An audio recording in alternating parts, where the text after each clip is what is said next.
Here we go, the finale of this 10-game homestand. The Astros looking for a win to get to 5-5 on this stand, with Lance McCullers Jr. trotting out to warm up in the bullpen as he takes on the team he closed out in Game 7 of the ALCS last year, the New York Yankees, who have returned the favor a little bit by shutting out the Astros the last two nights. Hi everybody, welcome. Todd Callis alongside Jeff Blum. Blummer, it's been a long time at home here for the Astros. Unfortunately, the wins and losses haven't gone as well as they would have hoped, but today a good chance to go off on a good note. Yeah, things at home haven't gone well for the Astros offensively and in the win-loss column. It'd be nice if they could win this, turn it into a happy flight going into the desert where the team out there is playing really well. It's really interesting. These are the two best offenses from 2017, but you get them into the postseason and the pitching has been dominant since the ALCS start. It's been pretty incredible. The numbers speak for themselves, and the theory is that good pitching will beat good hitting, and that proved itself in that ALCS Game 1. These guys went out and did a great job, or since the ALCS Game 1. That 8.9 ERA for the Houston Astros obviously proved its worth, with every team in that series in that ALCS winning at home. So it's great that the Astros pitch well at home, especially against this daunting lineup of the Yankees. And as we look at No Player Doing More, presented by HEB, Lance McCullers Jr., last three. Yeah, the last three have been extremely good. That one previous to those three starts was that one up in Minnesota where he gave up 8 runs in 1 inning. But he's made the adjustment. And what I like to see from Lance McCullers is he's made the adjustment from start to start. There's some teams that will dictate what you do to them, but I also think that sometimes your stuff dictates what you're able to go out and do also. They had a good two-seam fastball working in those last 3 starts. The curveball is always going to be there, but he's also ramped up the changeup usage. We'll see how Lance goes against the Yankees today. Last time, it was a heavy usage of the curveball as we get ready for the homestand finale. It's the Astros and the Yankees, McCullers and Tanaka coming up.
Brought to you by Rooms To Go, where you'll save even more when you buy the whole room, and delivery is fast and easy.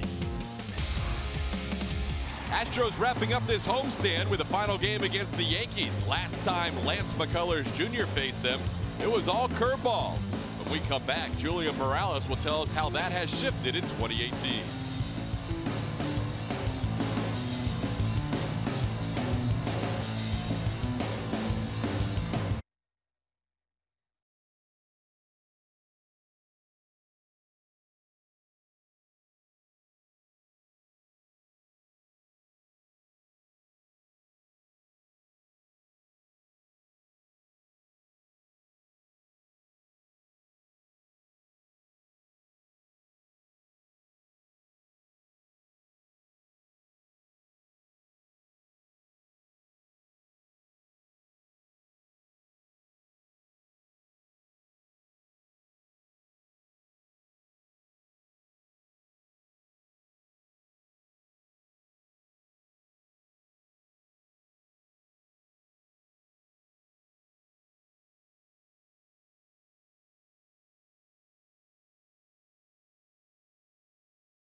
Jr. on the mound, trying to close it out with a win and trying to tie up these series before both teams leave town. McCullers, growing up a Yankees fan, watched the club in his hometown of Tampa, Florida during spring training every year. Of course, his dad wore the pinstripes as well, but he wants nothing more than to shut this team down every time he faces them, and he's done that. He's even done it in the postseason. Really impressive. You guys remember the 4-inning save for him in Game 7 of the ALCS. Our Best in Texas Power Pitch is presented by Ford. That pitch is going to be the curveball. Everybody remembers the 24 consecutive curveballs to end that game to close it out, send the Astros to the World Series. In those 4 innings, though, he threw 54 pitches, 41 were that breaking ball, and it was a good one. But it is a brand new year for Lance McCullers and these Yankees, and they're looking at a guy who's trying to be a more complete pitcher this season. He said it from the time he stepped in there at spring training, wanted to take his career to the next level. His last 3 starts have been excellent, coming off one of the worst starts of his career. And he's been trying to do different things in the game plan. The changeup has been very key for him. He's been working hard on that. He feels really good about it right now. But look at the difference in just what he did in that one game versus the last 3. This is the guy they're seeing today, is the one on the right, the guy that's mixing it in, wants to be known as a 3-pitch pitcher is what he told us yesterday. Still going to be heavy on that breaking ball, but the mix has made him much more dynamic as he gets more and more comfortable, guys. You're right about that, Julia. And Lumber, when you take a look at what Lance McCullers Jr. has done, obviously when the heat was on, he relied on that curveball in Game 7, but that has changed, as Julia said, and you can't just rely on one pitch, especially against this Yankees team. No, that's absolutely the truth. That's his security blanket, is that curveball. It's always nice to know that you have something to go to get that swing and miss, because there are opportunities with runners on base where you need to go out and get that swing and miss. But I love the fact that he's starting to mix it up a little bit. That changeup is getting ramped up as far as usage is concerned. And you need those 3 pitches to keep hitters off balance. That's how you get through 3 times through a major league lineup. But it also does a good job of creating something off that good 2-seam fastball we've seen from him. And that last start out for Lance McCullers was interesting, just in the sense that was the first start all season that we saw more fastballs than we saw curveballs. He threw 43 fastballs, including mostly 2-seamers and a couple of 4-seamers, and 37 breaking balls in that last start. So we'll have a chance to see what Lance is going to come out here and do against these Yankees, because we know they're susceptible to the curveball. Lance McCullers Jr., 4 starts, plus that brilliant relief appearance where he threw the 24 straight curveballs. The fact that you can do that just shows you how effective that one weapon is, even though he has been more of a 3-pitch pitcher this year.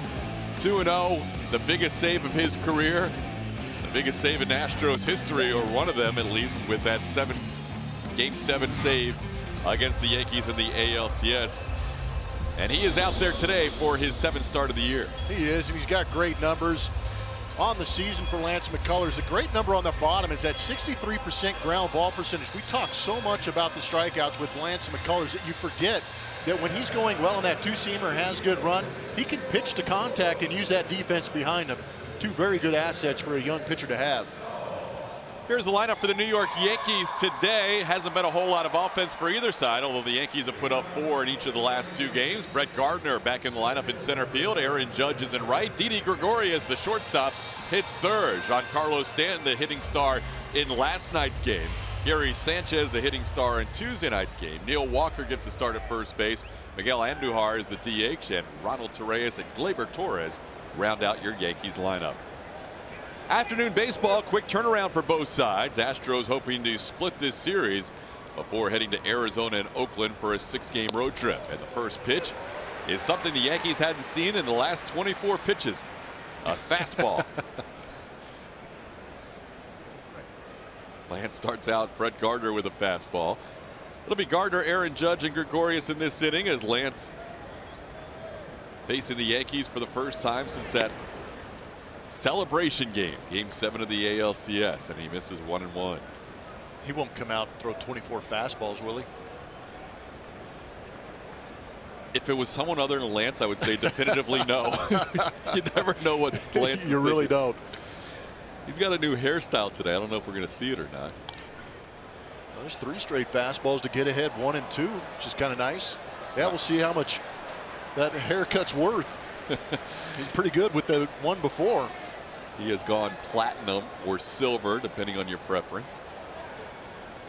Oh, see, he's 1-2 now. This is where he normally would drop the curveball in. Yeah. If we see a fastball right here, we may just sit back and watch the game with everybody else at home.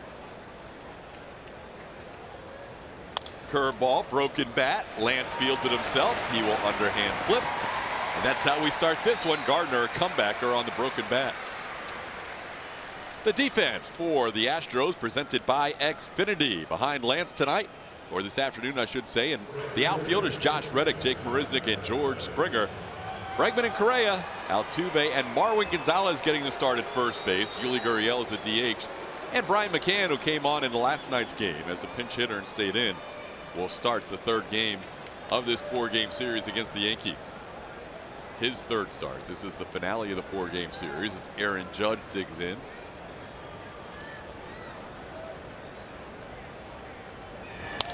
And he swings at the first pitch and sends a high fly ball to right field. Springer camped under it as he heads to the line for out number 2.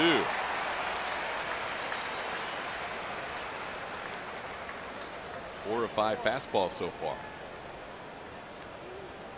It's amazing to me, and I think you share the same feeling, that he can just go out there and not even warm up with a curveball and just have it in that back pocket at all times. It is pretty insane to think that he just warms up with that fastball, maybe a couple of changeups in there, but really doesn't throw the breaking ball at all until he steps on the mound and gets ready to start the ball game.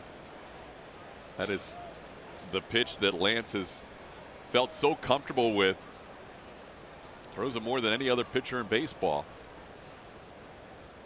And he starts off Didi Gregorius with a curveball for a strike.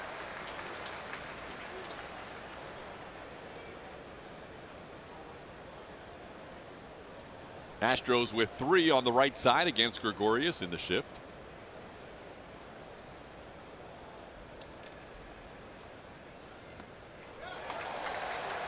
And Didi down in the count 0-2 on a couple of curveballs. Ooh. It's a filthy one. MD Anderson strike zone. And that's a pitch that comes out of Lance's hand. Looks like it's going to be a strike, and then that amazing spin rate he's developed here as an Astro, biting down and in. Another curveball.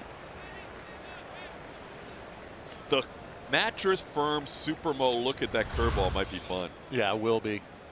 Something you might want to save and retweet.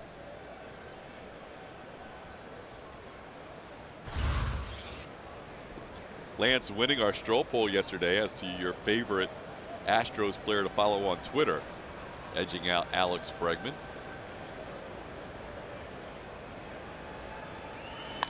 On the ground and past Bregman into left center field. It's time having a conversation with Steve Sparks before the game, talking about some of these elevated pitches that go the other way. It seems much easier for big league hitters to take the pitch up and go the other way and beat some of these shifts. Whereas if they keep that ball down, sometimes if the ball's down, the hitter has a tendency to roll it over. But that was elevated, not where Lance wanted it. Really appreciate the MD Anderson strike zone backing up the conversation I'm having with that elevated fastball. Here's Giancarlo Stanton. Seemed like their approach, for the Yankees yesterday against Dallas Keuchel was pretty much going the other way. Really did. You're right. Including Stanton, who hit a home run after a Gregorius single in the first inning of last night's game. Aaron Boone talked to Giancarlo after the game Tuesday night.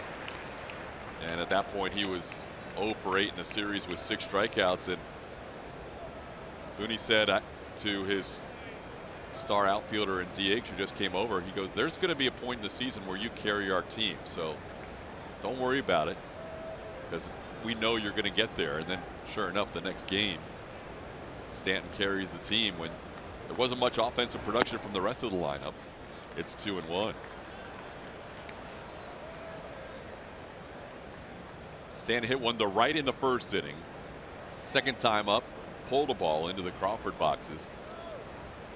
His first home run of the game last night was the shortest home run of his career, according to StatCast. 339. Everything down. We've seen it. One fastball, a couple of curveballs, and a couple of changeups. That was a changeup at 87 miles an hour from Lance McCullers.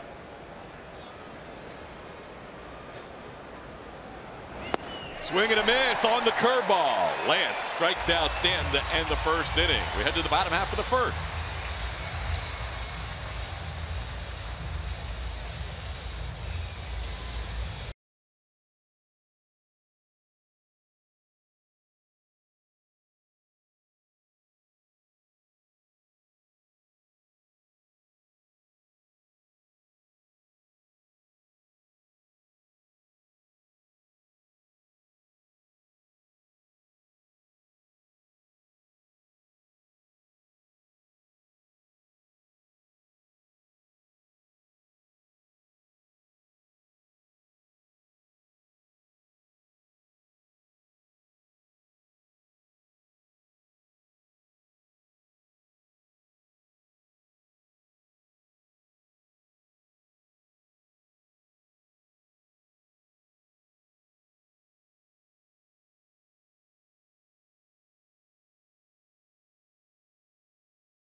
Thursday afternoon contest has George Springer in right field, followed by Jose Altuve. He's on a 7-game hitting streak. Carlos Correa, the shortstop.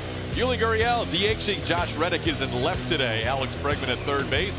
Marwin Gonzalez at first. Brian McCann behind the plate. And in center field, batting ninth, is Jake Marisnick. Masahiro Tanaka going for the New York Yankees. 7th start this season. He is already 4-2. 4.37. That whip right around 1. But home runs allowed. He has allowed all 6 of those home runs to right-handed hitters. He is slider first, then split, then maybe the fastball every now and then, but he is heavy on the off speed. As he starts off George with the off-speed slider for strike one. He's also allowed a home run in each of his last 9 road starts. Let's hope that continues. The Astros currently riding a 22-inning scoreless streak. They failed to score in the last 4 innings of the game on Monday. And then were shut out in back-to-back games for the first time since 2013.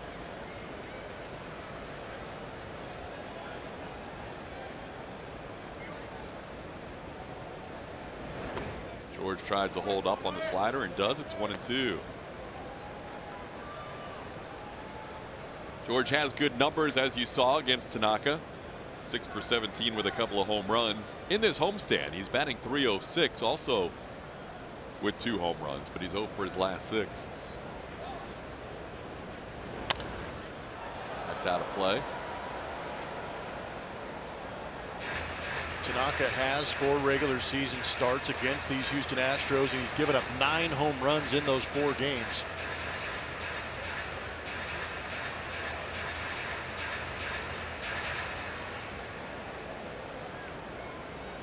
ERA above 10 against Houston in his career in the regular season and above 6 in the postseason. But yesterday, unfortunately, Severino came in with bad numbers against the Astros too, and he ended up with his first complete game shutout as Tanaka starts off this game with a strikeout, getting Springer.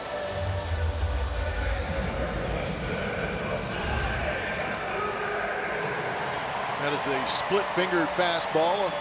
There's a great look at it on our Matches Firm Supermo with the ball between the fingers. Here's Jose Altuve. Altuve has hit in 14 of the last 15 games, batting .361 in that stretch. And he chases the slider there.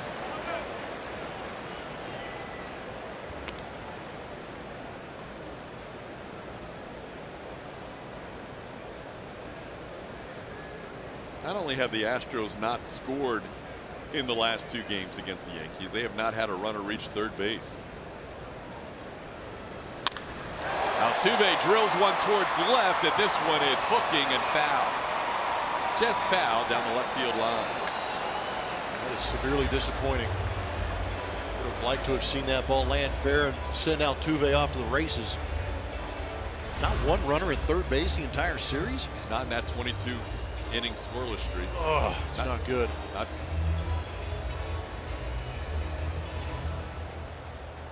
Oh, are you kidding me? Can I leave now? That's the way things are going for the offense. Yeah, there's your series in a nutshell. Wow. Not one scene caught that? Please? There's been a little bit of frustration for the Astros in this series, but even going back to the ALCS last year, the Yankees pitched the Astros very well. Yes, they did.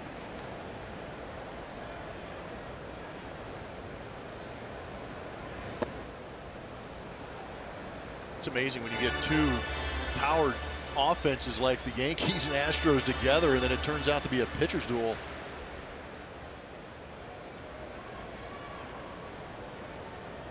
That's when you make your money, is in those postseason games. Tanaka did that.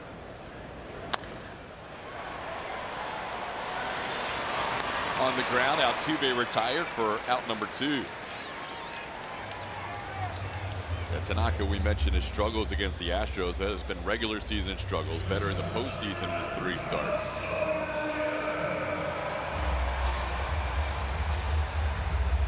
Overall, an ERA above 6, but in the postseason down to 2 against the Astros. Faced him in that wild card game back in 2015, and then he was matched up against Dallas Keuchel not only in that wild card game, but in games 1 and 5 of last year's ALCS as well. Here's Carlos Correa taking a slider for a strike. Tanaka starting off Springer and Correa with a slider. Carlos has similar numbers as George against Tanaka, a couple of home runs and a Batting average over 300. It's 1-1. Astros have scored just 2 runs in this series, winning the first game 2-1 and losing the next 2 nights 4-0. Inside is 2-1.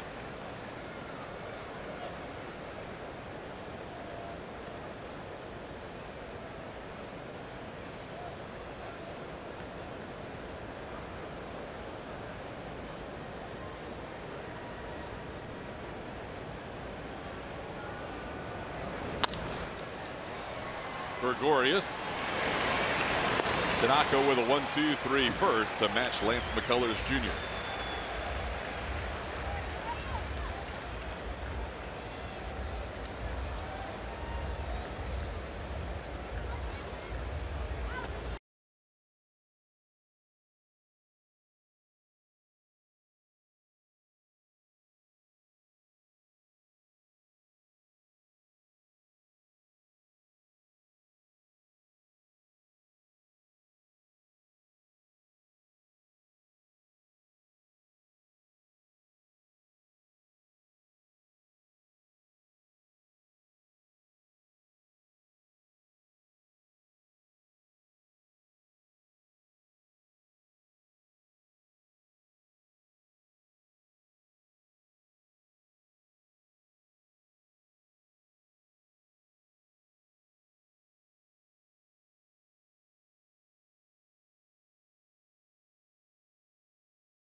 Colors closing out ALCS Game 7, punching that ticket to the World Series with 24 straight curveballs, and then the joy ensued. That was quite a combo. Charlie Morton, Lance McCullers Jr. They would pair up for ALCS Game 7 with Lance finishing, and then they would flip it in Game 7 of the World Series with Charlie Morton getting the final outs, and then that was quite a party. They know how to do that. Lance did allow a first inning single to Didi Gregorius, but then struck out Giancarlo Stanton at the end of the inning, and now here's Gary Sanchez to start the second. Sanchez has rotated between DHing and catching in this series, 2 of each. Last 18 games, Sanchez has 24 of his 27 RBIs, batting .286 in that stretch.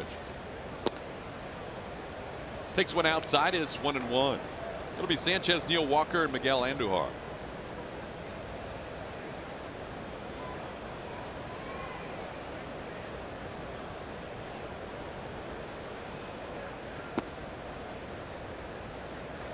Missing away, 2-1. Astros trying to bounce back after what was a bad sports day in the city of Houston last night. Offense for Houston was shut down in a 4-0 loss, and the Rockets lost their game. Both games ended almost simultaneous. It's quite a parking lot in this downtown Houston last night. Yeah, speaking of shutdowns all the way around, huh? Yeah.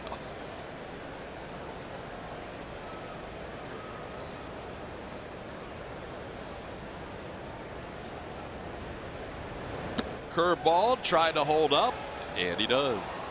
3-2.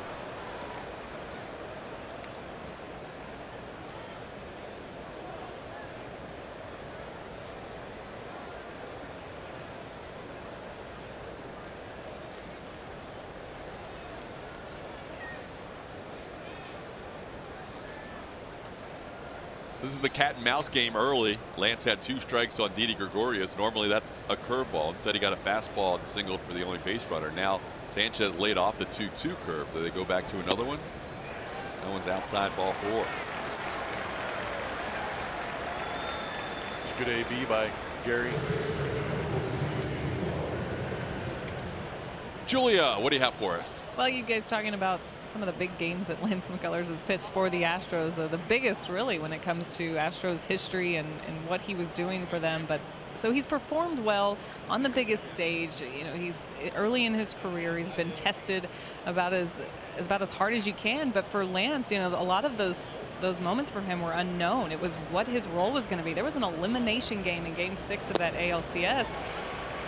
All hands on deck. Everybody had their cleats on. Nobody really knew what was going to happen in those games. And so to find out that what his role was going to be for Game 7 in the ALCS, and then same thing with the series going deep in the World Series. So there was a lot to think about for him, but he did such a great job of keeping that in perspective, just doing his job when he went out there and then helping the club win the World Series title. Yeah, ended up going on 3 days rest in the ALCS Game 7 out of the bullpen. And then Game 6 at Dodger Stadium in the World Series, he was thrown in the outfield as soon as that game ended. Knowing he needed to get a little work in before he started Game 7.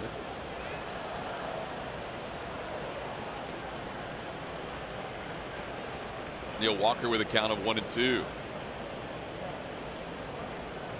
I think some of that is what they look back on now. You know, the offseason was their chance to think back to, how did we get there? What did I have to do? You know, all those little stories, because they weren't thinking too hard about it. They were just going out and trying to win games. They didn't care who was on the mound or who was in the box. They just wanted to win games. And so that, for these guys, I think that's what they did this offseason, was think back to some of those moments of how did that happen? What was the conversation like with AJ before Game 7 and so forth? Well, he just hit a batter there, and if we go back to Game 7 of the World Series, that was an issue for him. And Brian McCann and Lance McCullers tried to navigate their way through as many innings as possible in that Game 7, but that was just a breaking ball that caught Neil Walker. Yeah, not necessarily a guy in this lineup you want to go out and hit and put on base and create traffic.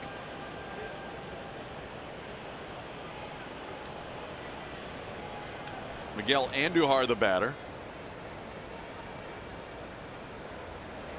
Yankees with the first real threat of this game, first and second with nobody out. Andujar takes one low. It's a second hitter that Lance has started with a changeup. The first one was to Stanton, right-handed, big right-handed hitter, got himself a first pitch changeup. Now Andujar.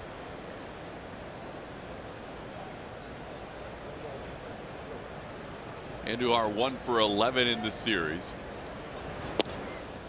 Reached on an error last night. First error for the Astros since back on April the 8th. Those are longest stretch in team history for a non-pitcher with that errorless streak. Lance didn't get the call there. It's 2-0. He let Jim Reynolds know it too.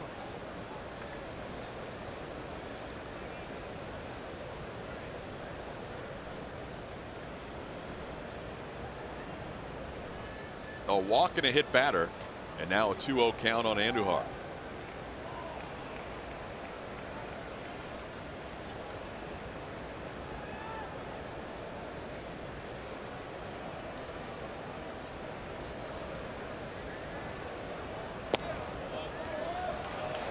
Three and 0.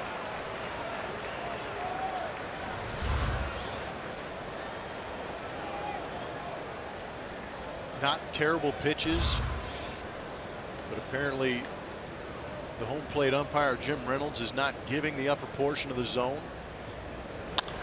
Towards the middle, Correa can't quite flag it down. Sanchez being held up. The bases will be loaded with nobody out. That one just found its way into the outfield. And that's where that ground ball rate of Lance McCullers can help him out when he's got base runners on. And that, like you said, Todd, just found its way through the infield. Not hit hard, just perfectly placed out of the outstretched arm of Carlos Correa. Because if it's in the vicinity of Correa and he can make a play on it, there's a good chance that turns into 2 outs.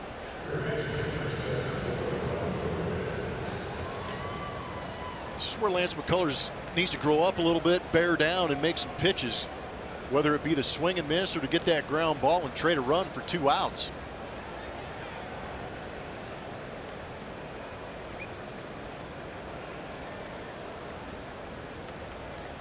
Torres on the year batting .390.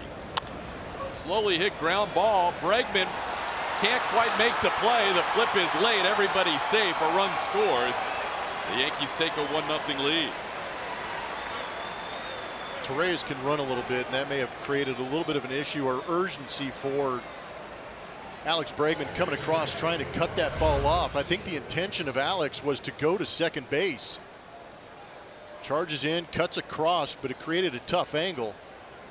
But the intent was to make this catch and then flip it to Altuve. But with the bobble, unable to get it out anywhere. Bases remain loaded for Gleyber Torres.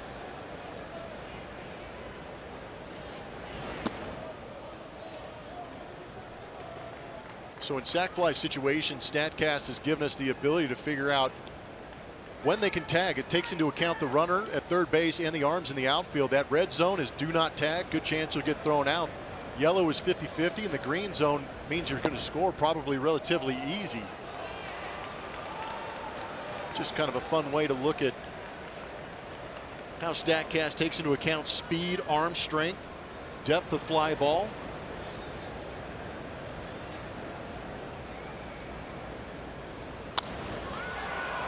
Into right field. George comes in a little bit and over to the line. Coming down to try and score is Walker, and he is safe. Just got in under the tag on the throw by Springer from right.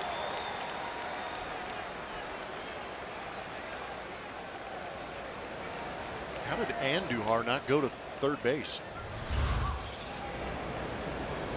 George playing a little bit into that right center field gap, puts himself in a great position to throw. Neil Walker testing the arm of Springer.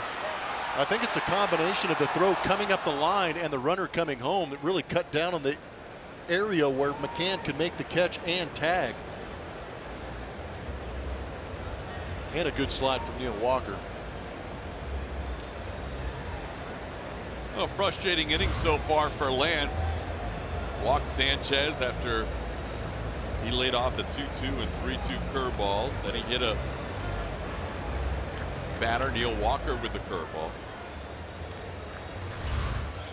Going back to the StatCast. See George put himself in good position. He catches it just before that red line and throwing home. That increases the opportunity. But also a good idea, the mentality of some of the base runners out there trying to test the arms and test the abilities of defenses, forcing them to make the play.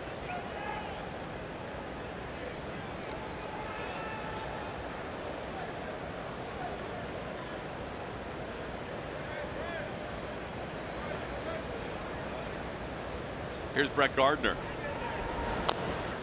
Gardner chops one foul.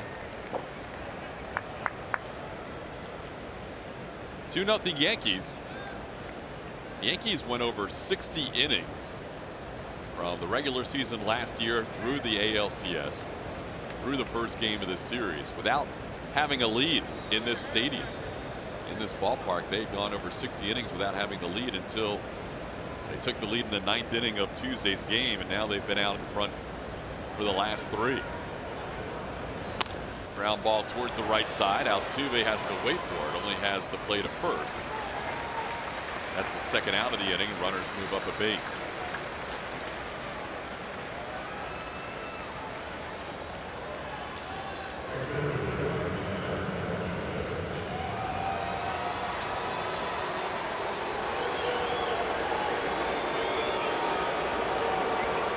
Here's Aaron Judge. 2 outs, 2 on. He becomes a big hitter in this inning in more ways than one. Right now it's a 2-0 game. Lance would like to keep it right there. 3 on the left side of the infield in the shift against Judge. And he tries to hold up. It's a called strike.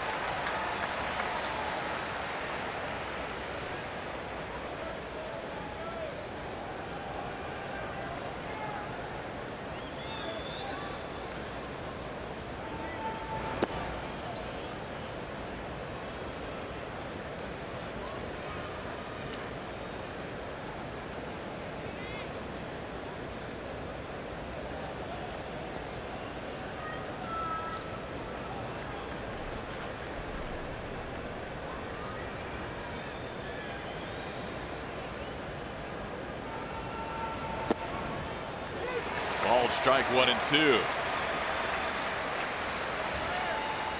Good pitch. This is the portion of the strike zone that the home plate umpire is giving Lance McCullers. Pretty nasty pitch. That's a tough area to cover for a man of Judge's size.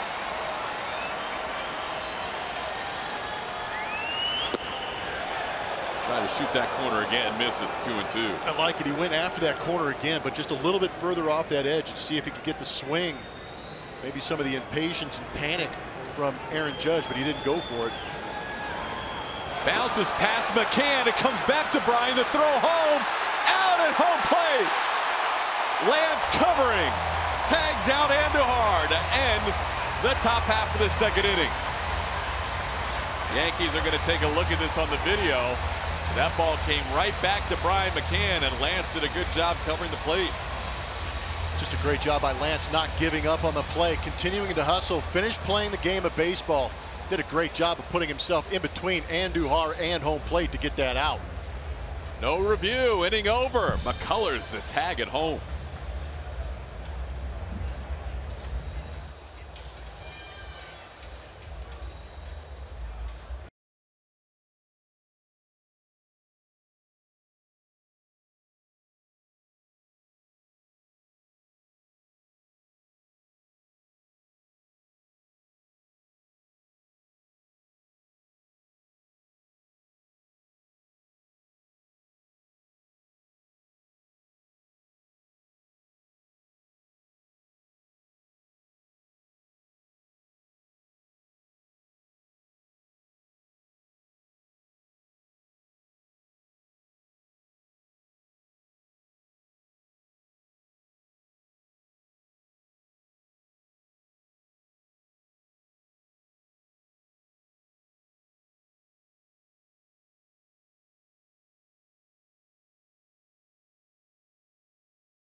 Will lead things off. It'll be Yuli, Josh Reddick, Alex Bregman against Masahiro Tanaka.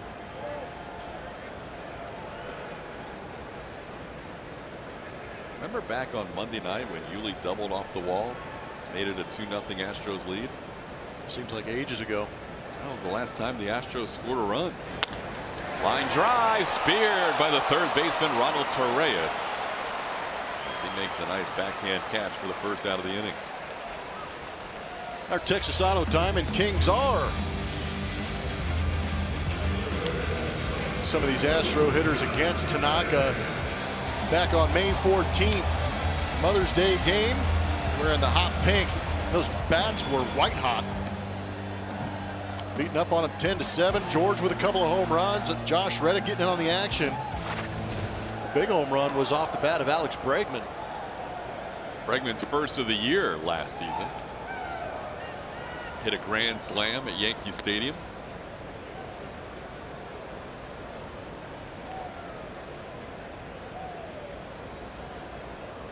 Reddick with that .315 home batting average. He was the only Astro with multiple hits last night. He had 2 of the Astros' 5 hits against Luis Severino.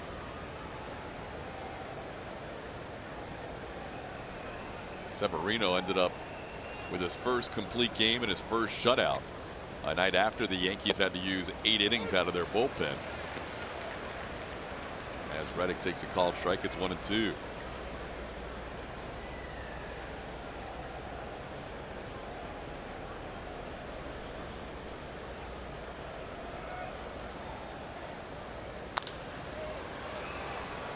Neil Walker, flips to Tanaka covering, and that is out number 2. Alex Bregman versus Masahiro Tanaka, last May 14th. Celebration beyond as he would score 4 with that home run to left. He was thrilled to get his first home run finally, but even more thrilled that it was on Derek Jeter Day. And his mom was in attendance at Yankee Stadium as well. Everything was aligned right for Alex Bregman that day. Only 1 home run thus far in the season.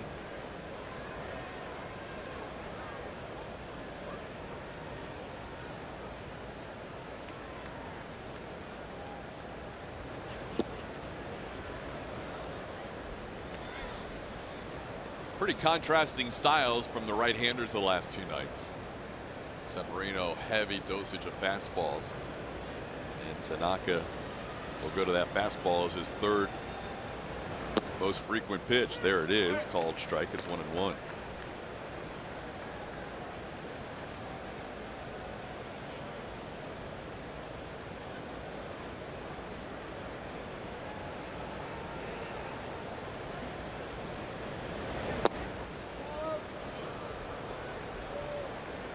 Yankees learning that their Tuesday night starter, Jordan Montgomery, probably missed about 6 to 8 weeks, going on the 10-day DL. Left that game after 1 inning.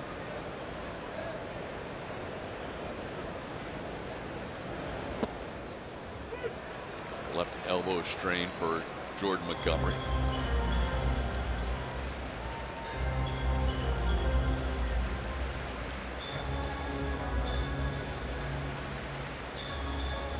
Tanaka with a 2-2 count.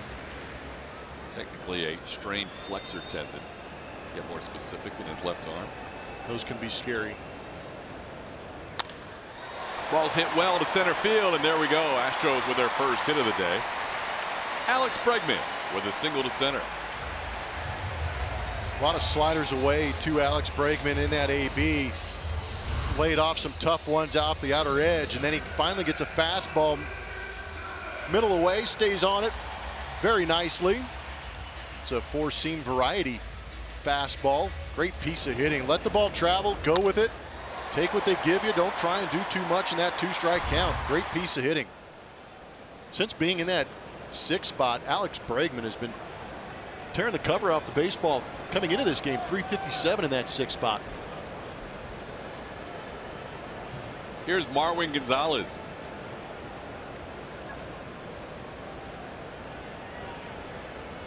You get the feeling Tuesday night had over 34,000 here, last night over 31,000 here, and today for a weekday day game, a big crowd gathering. Just get the feeling the Astros need one big hit to get this crowd going, because they haven't had a whole lot to cheer about since Monday. Yeah, they've been persevering. They need to be rewarded. Exactly.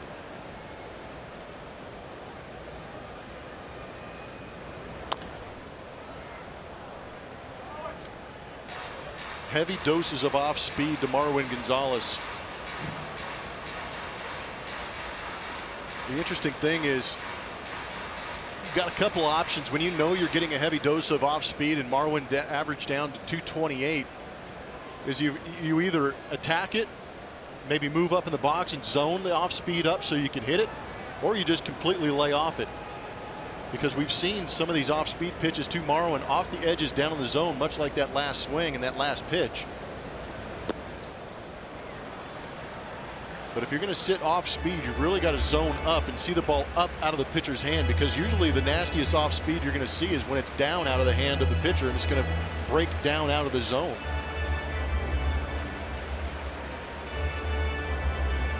One thing about Tanaka, as much as he throws off-speed pitches, whether it's the slider, the splitter, occasional changeup, curve, is that he has great command. His strikeout to walk ratio is amongst the best. And Marwin fouls that one back. He's down to the count 1-2. That's a tough pitch. That's in the bottom portion of the zone. Tanaka does do a very good job with the off speed of staying down in the zone with it. But on the release point, on our Mattress Firm Supermo, you can see the trajectory of the ball starting down or straight out of the hand. What you want to see is a little more of an arc or a hump in that pitch. Jump up out of the hand of the pitcher. That tells you that it's going to be tougher for that pitch to end up in the bottom portion of the zone.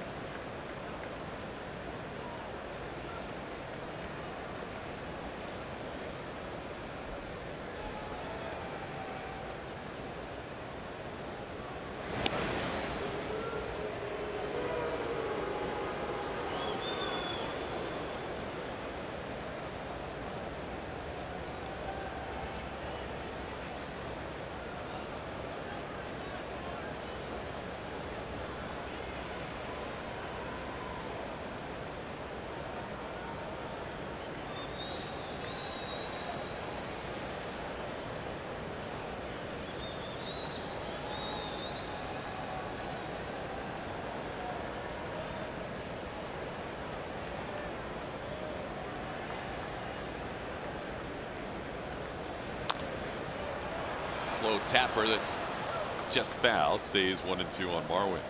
And when you're struggling and you're seeing a lot of off speed, it feels like every pitch is on that lower edge and you've got to fight, because the last thing you want to do when you're struggling is get punched out looking. But up until that 2-strike count, you want to be able to maybe zone up a little bit and then protect when you get to 2 strikes. But there is a definite game plan from the Yankees to Marwin Gonzalez, and that's off speed down. Tanaka's unique with the slider going down and in, 2 left-handed hitters, and then the split that just breaks down. The bottom falls out of it and breaks down out of the zone. And we haven't seen him throw a mistake yet. Mistakes get hit.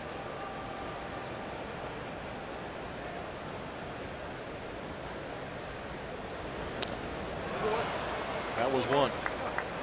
I lied. 85.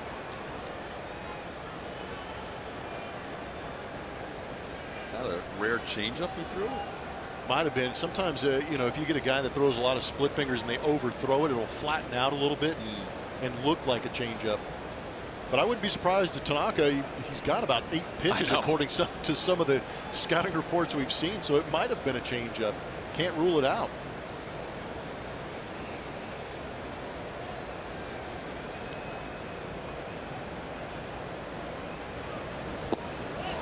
Marwin holds up.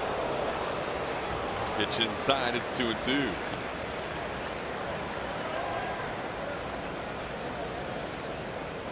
Tanaka back-to-back starts, allowing just 1 run, 6 innings against the Angels on this road trip, and prior to that, 6 2/3 innings against the Minnesota Twins. His 2 starts before that, he was hit around. The Marlins and the Red Sox put 13 runs on him in 10 innings in 2 starts.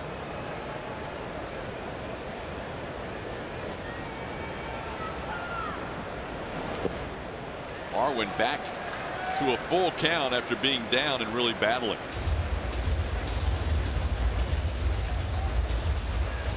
That means with 2 outs, Alex Bregman gets a head start off first.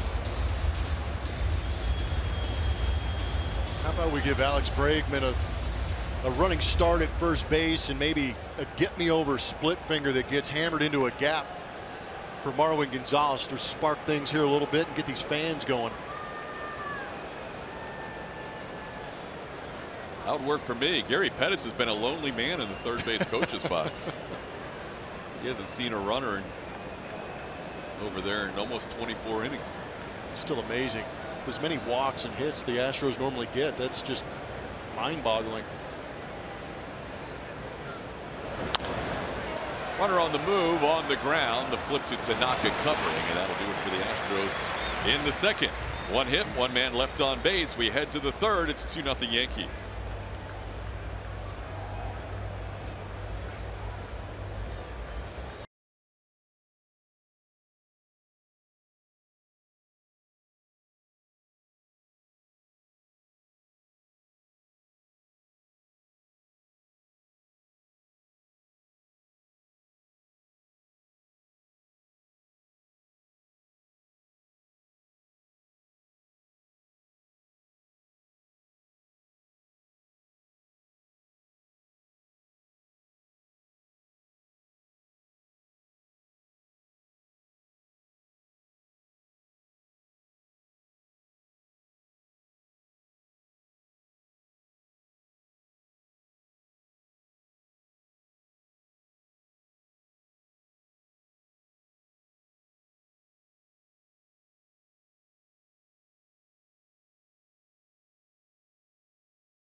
with a big blast in Tuesday night's game, hitting a 3-run home run off Ken Giles as part of a 4-0 victory. All the runs coming in the 9th inning after a Verlander masterpiece. And then Giancarlo Stanton hitting not 1 but 2 home runs in last night's game. And of course you have the other big man, Aaron Judge, opposite field double. Those 3 have been getting the job done for the Yankees. And the reason they have won 2 of the first 3 games of the series. Aaron Judge, Didi Gregorius, and Giancarlo Stanton. First 3 in the 3rd against Lance McCullers. And Lance delivers a fastball for a strike to Judge. Judge swung at a first pitch fastball his last time up and flied out to right field.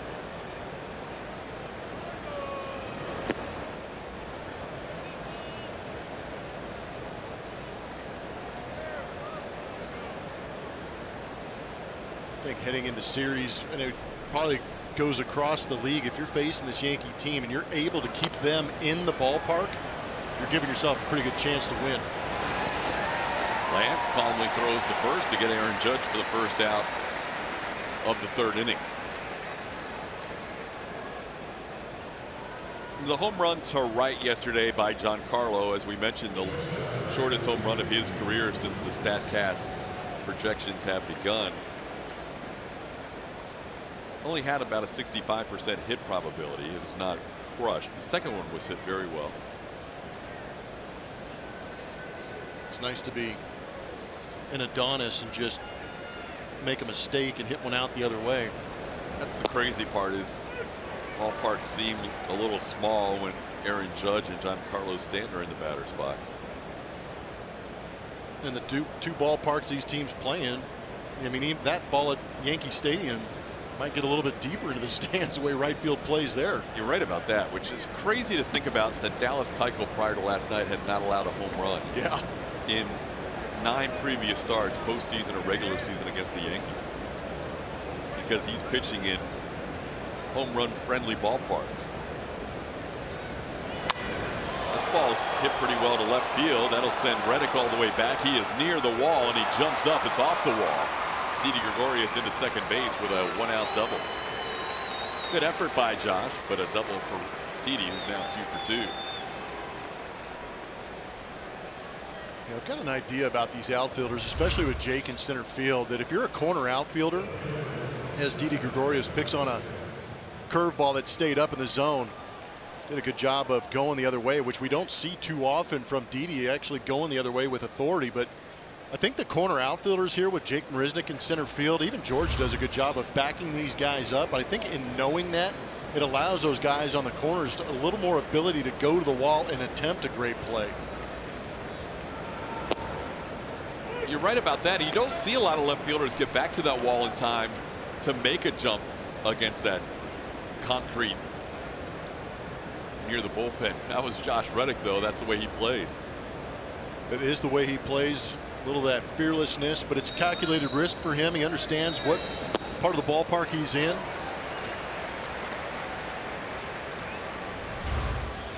And again, keep an eye on Jake in center field. He's not breaking to make the catch. He's breaking to either play it off the wall or back up Josh Reddick, and that was perfectly played. Playing the angles. He must be pretty good at billiards.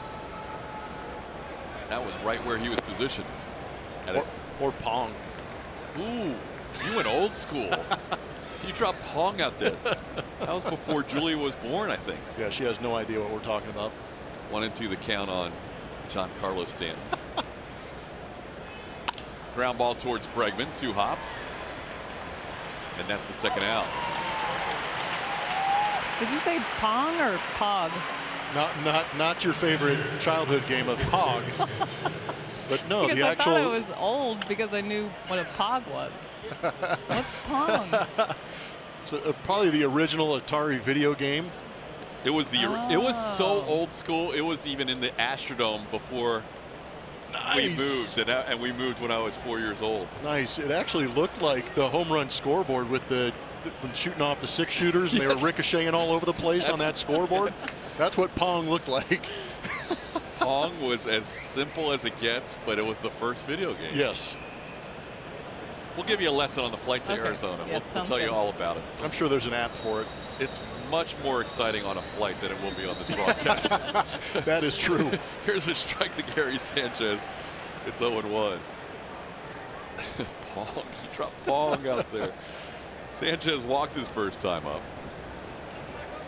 I got the right cup of coffee today.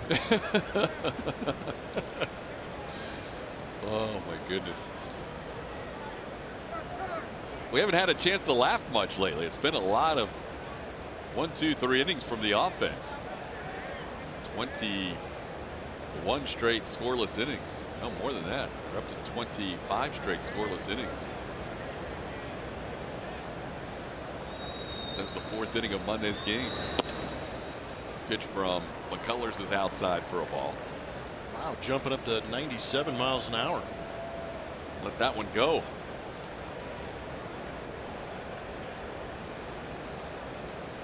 This guy right here seems pretty comfortable in the box these days. He rattled off some big numbers that are helping this team go 11-1 in its last 12 games.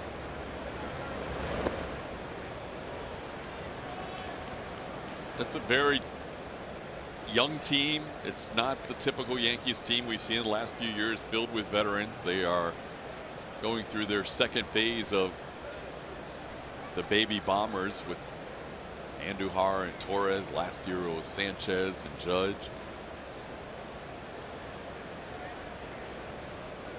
Didi's coming to his own. I don't know if you saw the tweet before the game from our buddy Darren Willman. He showed all the home runs from Didi Gregorius in the last 3 seasons. Those things are pretty cool. And every single one was from right center towards the right field line, and then he just put a ball pretty deep into left field. So that's an unusual power shot to the left side for Didi. I agree.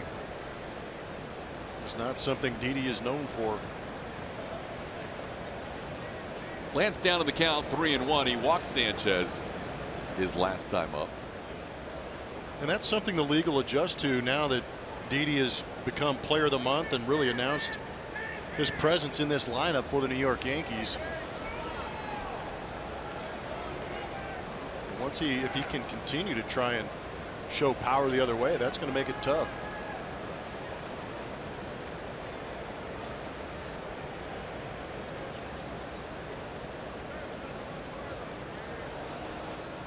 Well, Lance and McCann, a little meeting here on a 3-1 count.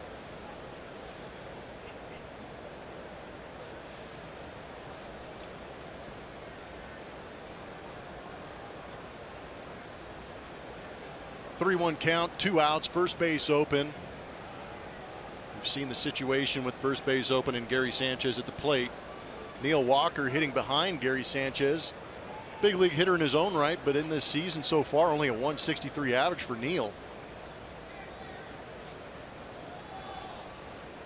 It's already 3 of the 6 mound visits used up by the Astros today. Lance goes with a curveball and Sanchez fouls it. Count goes full. Pretty good swing at a 3-1 curveball from Lance. Lance is not afraid to double, triple, quadruple, 24 up on his curveball. 24 up.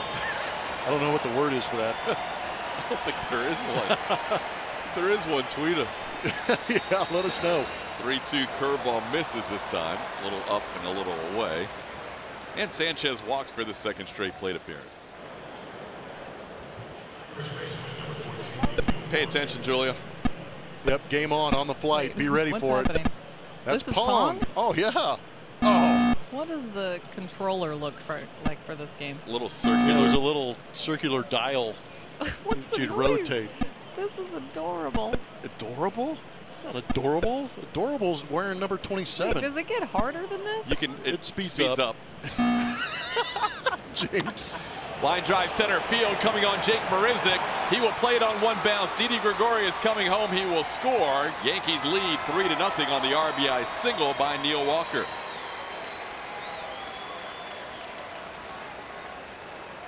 Oh, a 2-out walk followed by an RBI single. Walker drives in his 7th run of the year, all coming as a left-handed hitter.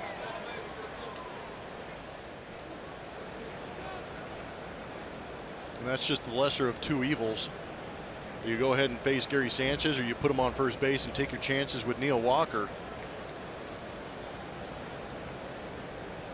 And here's Miguel Andujar, who singled his first time up. He was the last out of the inning. He tried to score on a pitch that got past Brian McCann. McCann flipped it to Lance McCullers, who was covering home plate. Fouls one away. It's 0-1.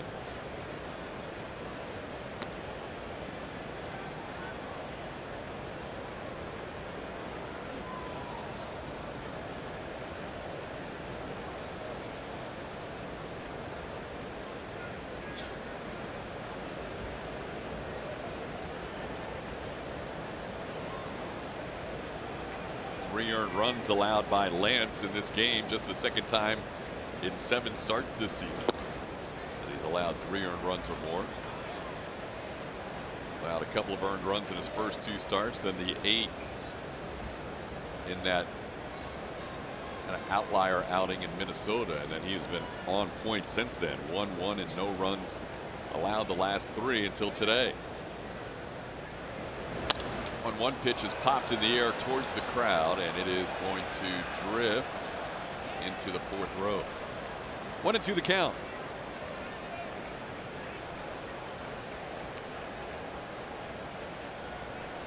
Yankees have put some pitches on McCullers in this game. He will make his 60th pitch with the next delivery, trying to get through the 3rd inning.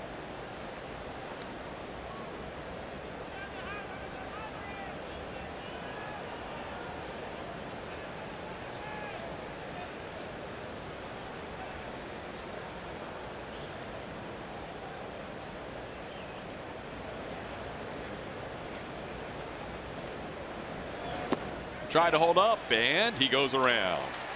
Called by John Tumpain at first base. Andujar goes down on strikes, but the Yankees add to their lead. It's now 3-0.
The Yankees leave town here.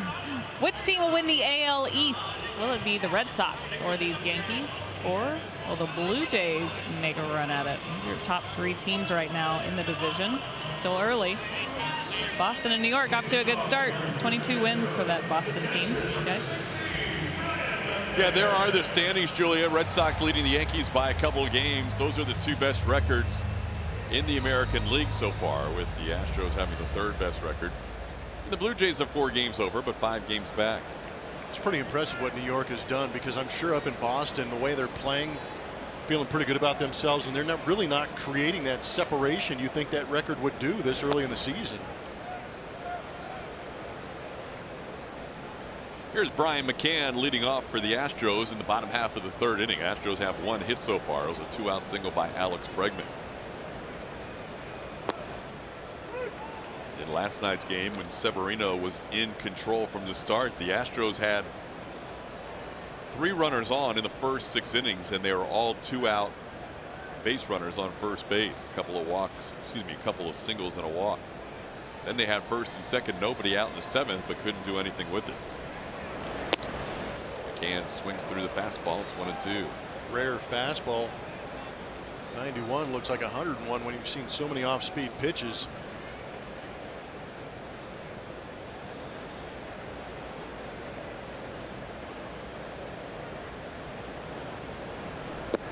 Trying to hold up, and McCann goes around. That is strikeout number 2 for Tanaka. He struck out Springer to start the game, and now he strikes out McCann to start the third.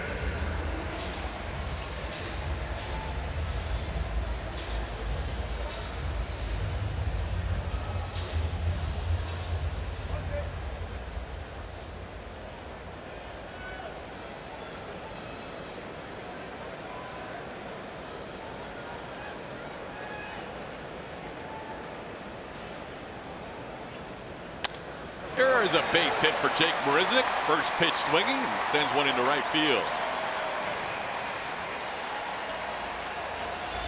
Jake, a one-out base runner for the Astros. Good piece of hitting. Another pitch up.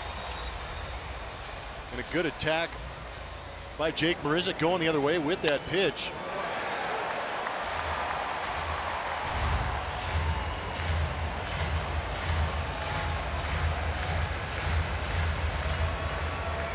This season, the second time through the lineup against Tanaka has struggled. 151 batting average. The third time through is when they start to get to him and the average jumps to 310.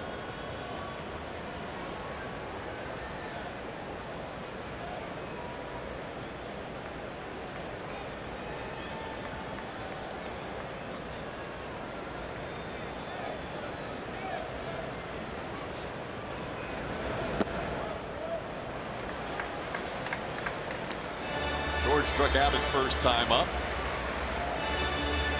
There are those numbers. First time through, 224 average. Right now, the second time through the lineup the Astros are going through, 151 average against. Then deeper in the ball game, jumps to 310. Like to flip those numbers in this ball game.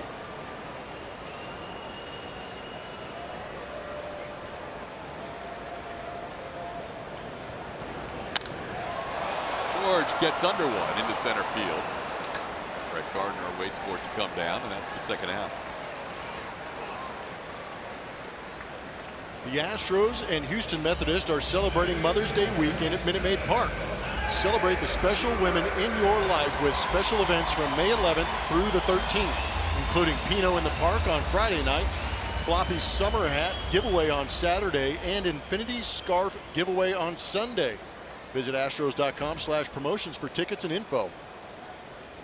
Gotta celebrate Mom.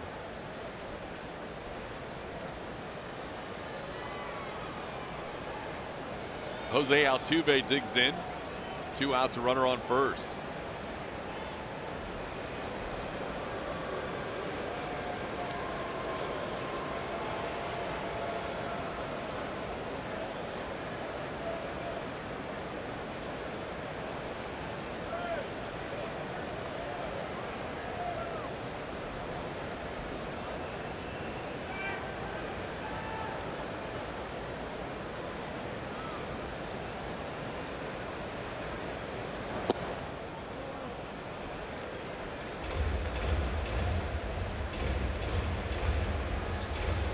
Altuve grounded out to second his first time up. Jose coming in batting an even .300 against Tanaka in his career.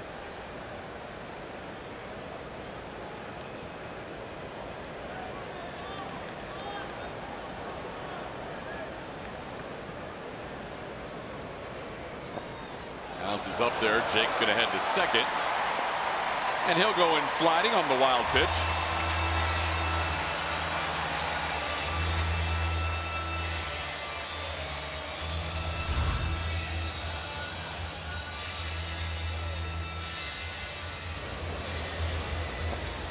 Statcast was showing us a great lead by Jake Marisnick. A good secondary, and the speed makes that an easy choice for Jake.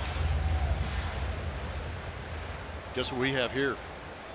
An RBI opportunity. Haven't been many, Blummer. Runner on second base has been a rarity for the Astros. Our runner on third has been non-existent during the scoreless streak.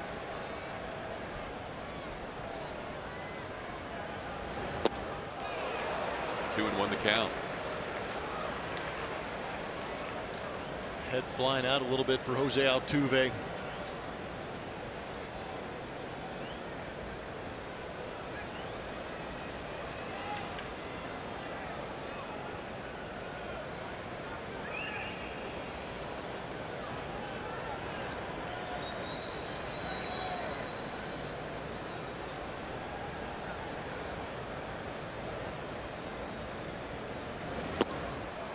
Two and two.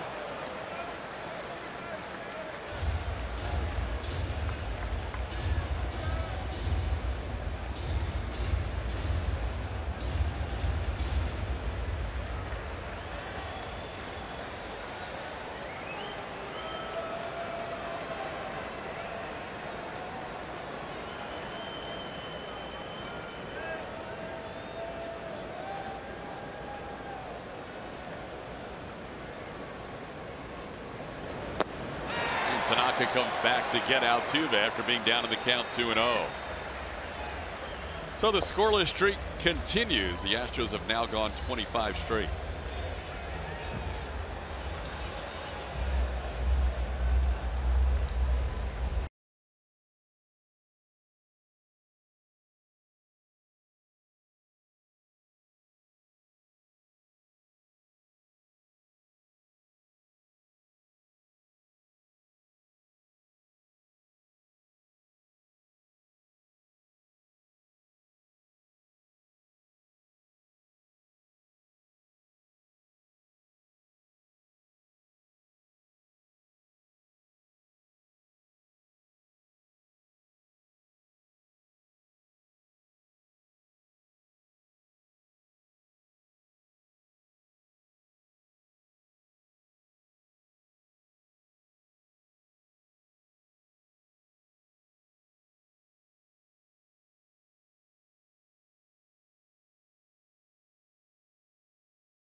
Spoke with us yesterday about this starting rotation and what it's like to be a part of this group and kind of the dynamic that they have this year compared to years past. And Lance did say, and I've been really lucky since the day I came up. I've had a good rotation around me, a good group of guys who welcomed me in. We've always liked to discuss things, but there is something special about this particular five that we have right now, and the bond that we have and the information that we like to share. We're just constantly trying to help each other out. And he also said, young in his career, but guys talk. And guys that have come into this rotation have said, it's not like this everywhere. It's this bond that we have is something different than a lot of teams out there. So they're really enjoying it. They obviously really enjoy each other. They spend a lot of time together, but it's been fun to watch them on the field as well as off, guys. Yeah, it's been remarkable to watch. What they've done on the field has been historic as Correa gets to Reyes, as John Tumpain originally thought about calling him safe and then realized he was out. I thought he called him out. He called him out, right? Torres is staying on the bag. I think he called him Safal. Carlos had to sit back on that hop. And then that was arm spread, arm pump. He got it right. Way to go, John. A little bit of a sheepish grin on his face. Here's Gleyber Torres, past Bregman, deep in the hole. Correa, long throw, he got him! from shallow left field.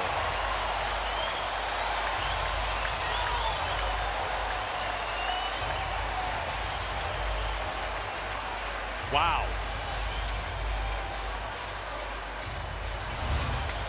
This is impressive.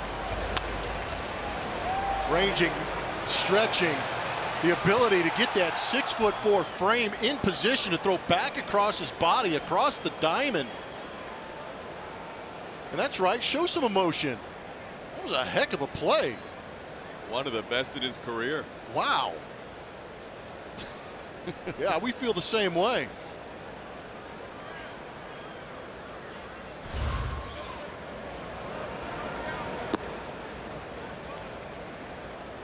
And that's something that you like to see. If you're going to point to anything right now and the struggles they're seeing offensively, we haven't seen it carry over to the defensive side. They continue to play well behind this pitching staff.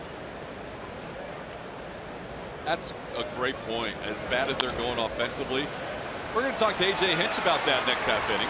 As Altuve makes the play, 6 pitches needed for Lance McCullers thanks to Carlos Correa's play it short.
Up with the manager, A.J. Hinch.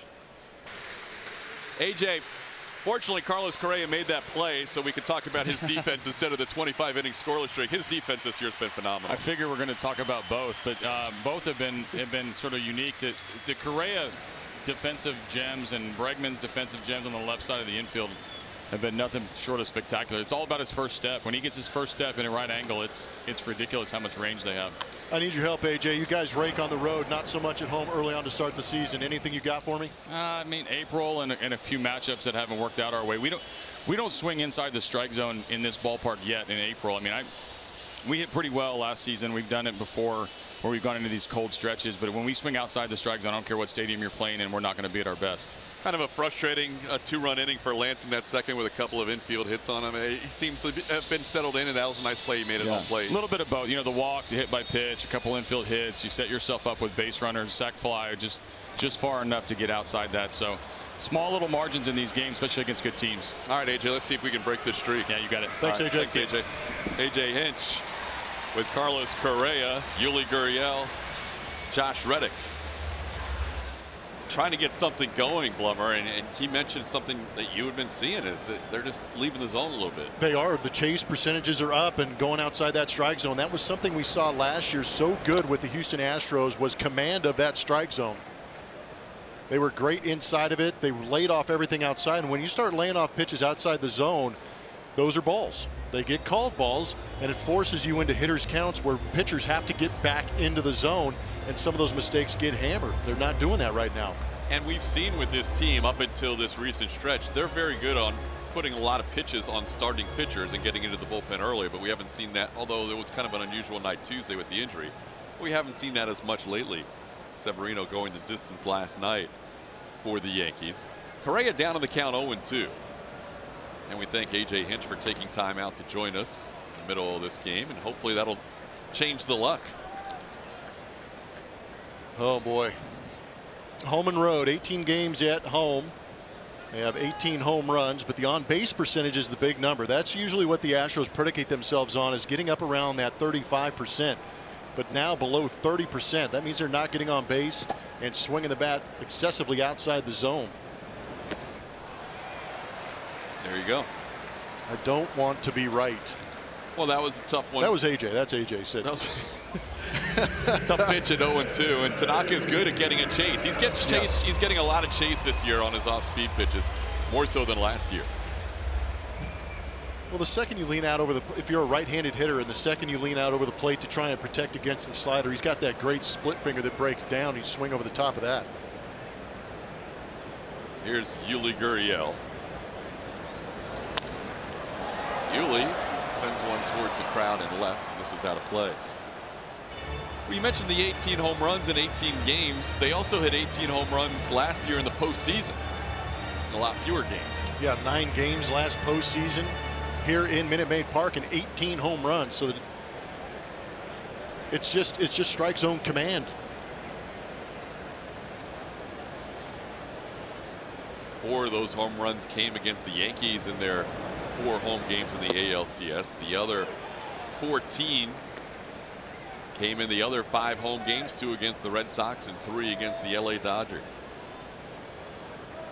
Tanaka has been ahead today on a lot of hitters. He started Correa 0-2, and now he's ahead 0-2 on Yuli Gurriel.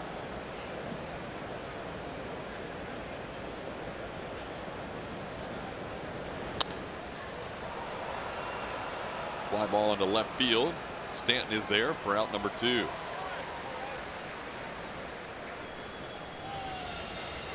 This week on Astros Bases Loaded, Julia will sit down for a helping heap of deep dish pizza and baseball with A.J. Hinch.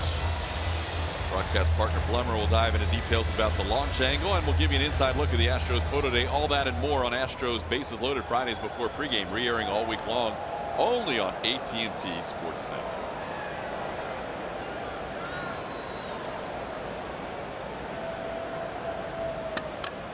Does it get heavy in the dugout during a stretch like this? Yes, everybody knows it. Absolutely.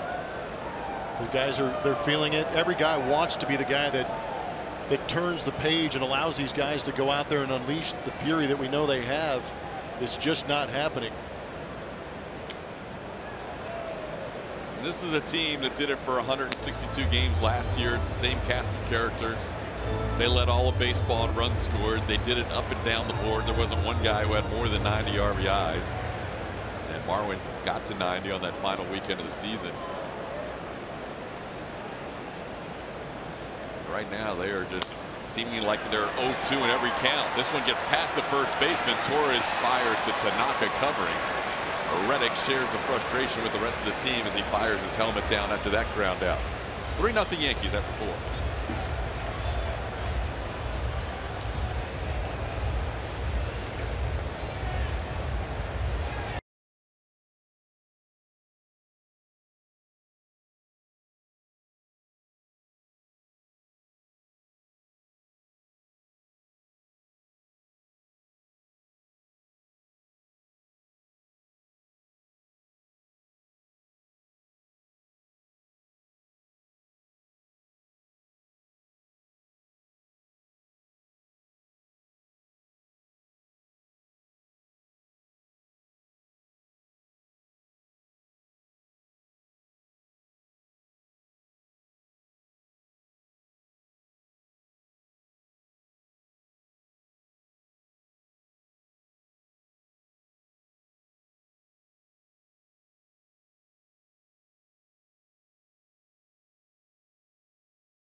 some of the defense we've seen in this series, Carlos Correa being one of them.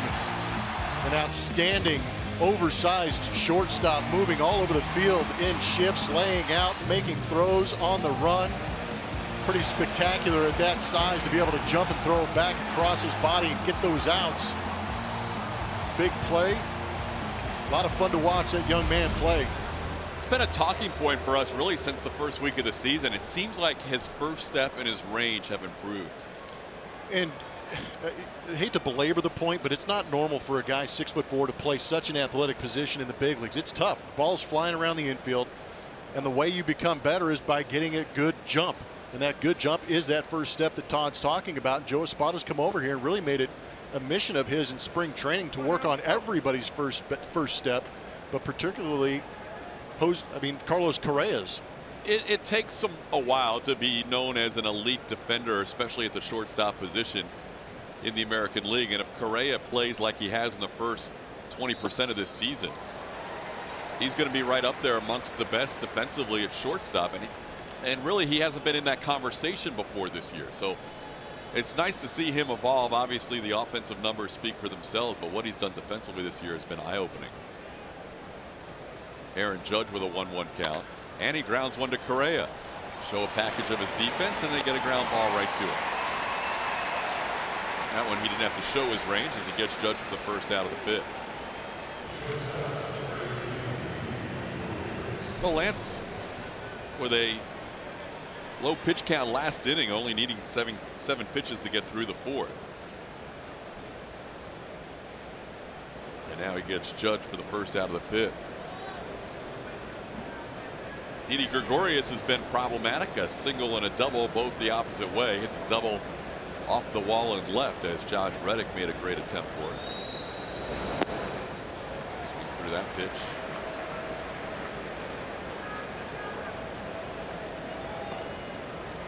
Didi has 2 of the 5 hits for the Yankees. He is the American League Player of the Month for the month of April, which this year included a few games in March as well.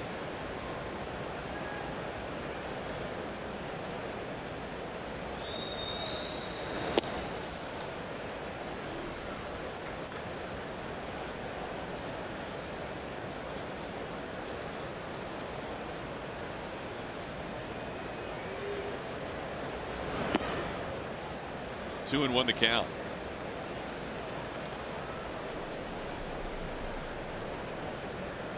Early in the year, we saw Judge and Stanton batting back-to-back in the lineup.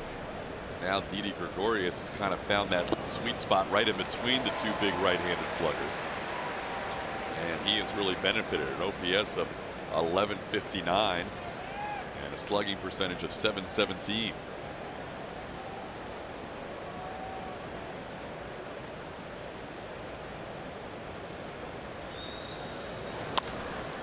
Goes opposite field again, and this time Reddick has it lined up on the warning track. Josh makes the play for out number 2. Host clients or celebrate special occasions with Astros premium seating. Minute Maid Park has a variety of seating options, including club and suite level seats for any group size. Visit astros.com/suites or call 1-877-9-ASTROS to reserve your premium seats today.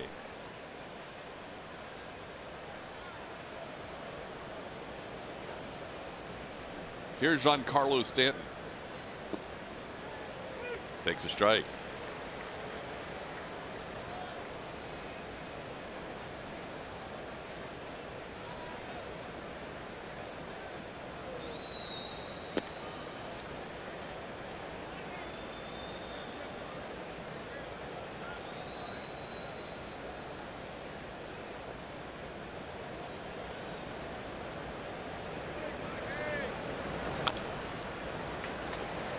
Lance was brilliant in that Game 4 game at Yankee Stadium. People may forget that outing because the Astros had no success in those 3 games in the Bronx, losing all 3. But Lance did his part. 6 innings of 2-hit, 1-run baseball.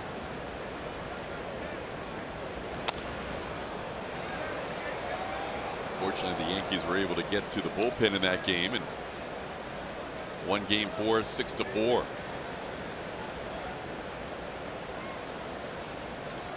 But going back to the ALCS, that was the only game of those 7 and then the first 3 this season where the losing team scored more than 1 run.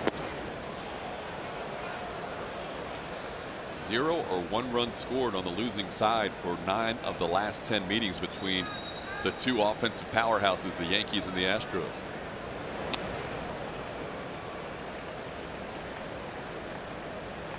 Stays 2-2 on Stanton.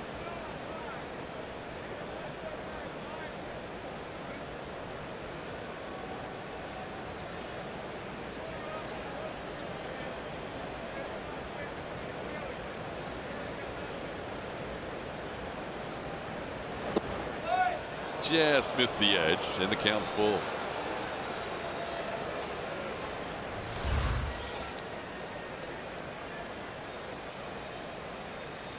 That is a very nicely located fastball. 3-2 is usually that snapdragon. This time he throws a pitch in the dirt. That was the fastball that he missed with. That's the trouble sometimes for a pitcher, I believe, is they make a great pitch, they don't get the call, they don't get the chase, then they feel they have to be that much more fine with it, and sometimes you have a tendency to see them miss badly.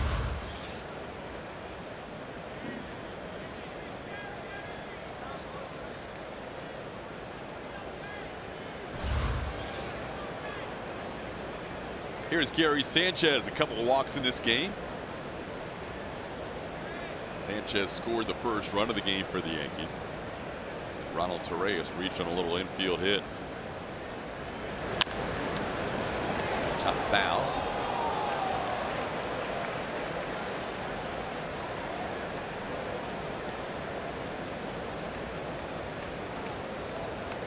Sanchez with 8 home runs. The big boys Stanton and Judge have 7. Didi Gregorius leads all Yankees and tied for second in the majors with 10.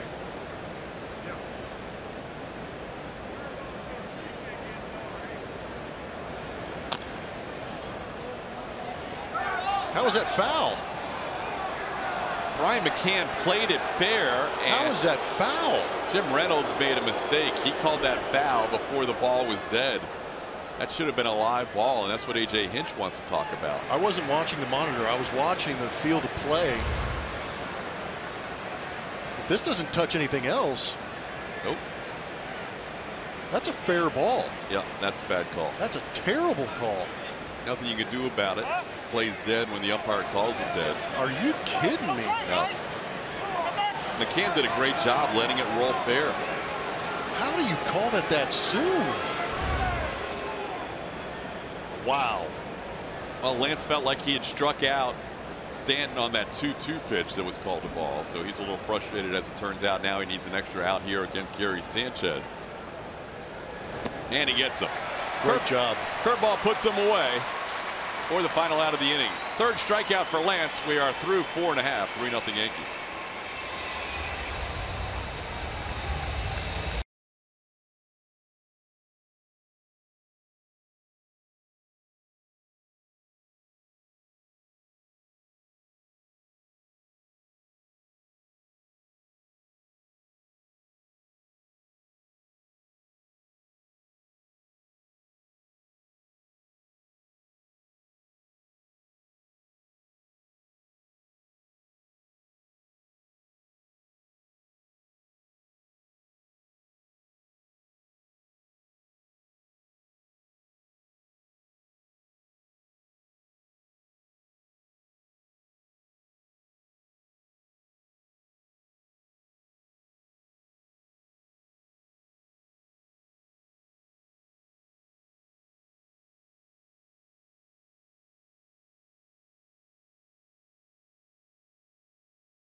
Jewelry from the Jostens World Championship collection, available at the ballpark and online all season. The collection features pieces for women, men, and children. For more info, visit astros.com/thering.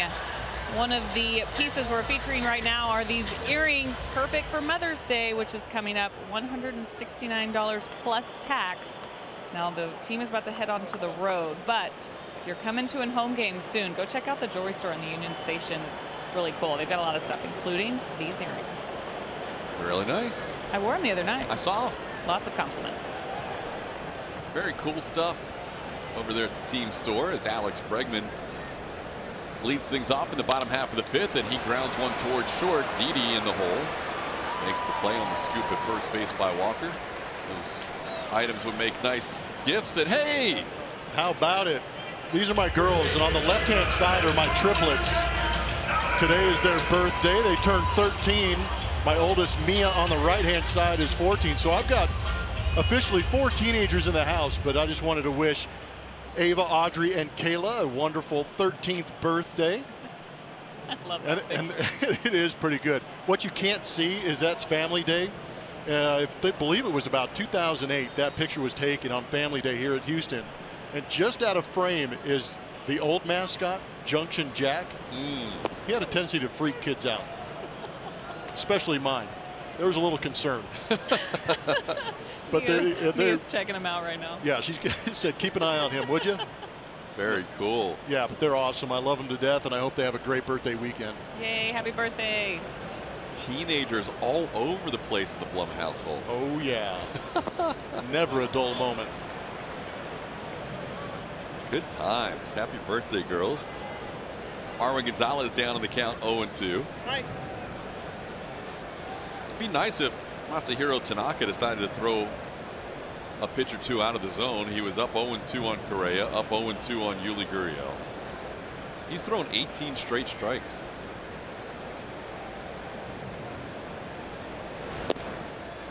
There you go. Just talk about it. Pretty amazing. Yeah, it's been an amazing stretch of pitching by these Yankees, really ever since Sonny Gray's last couple of innings in the game on Monday. Astros have been absolutely shut down offensively. And Tanaka picks up another strikeout. That's 5 for Masahiro Tanaka. And there's 2 outs in the 5th. Well, it doesn't get any easier after this either, because as good as the numbers are for the Astros with their pitching staff, and nobody's better as a rotation or as an overall staff, the next closest would be the team they play next, the Arizona Diamondbacks. Astros have a team ERA of 2.63 coming into today, and the Diamondbacks are next at 2.90. So somehow, some way, the bats have to get rolling, whether it's today or against the second best team in ERA. Brian McCann reaches out and punches one into center field for a 2-out base hit. After Tanaka had retired 7 in a row, McCann on first. League leaders are presented by Houston Methodist, and here are the upcoming series for the Astros. A little bit of a rough stretch here as the Yankees came in red hot, having won 9 in a row. The Diamondbacks are playing as well as anybody in the National League. And the team directly behind the Astros in the AL West, the Los Angeles Angels of Anaheim, and the Indians leading the Central. Some good baseball ahead. Jake slowly hit towards Tanaka. He came off the mound in a hurry to retire the Astros center fielder for the final out of the inning. 1 hit, 1 left, 8 pitches needed in the 5th, and it's still 3-0.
Sixth inning baseball from Minute Maid Park, wrapping up a 10-game, 11-day homestand. The Astros losing 2 out of 3 to the Angels, winning 2 out of 3 against the A's, and now endangered, down 3-0 in this game, of losing a series to the Yankees. They need to come back here in the last 4 innings as Neil Walker leads things off.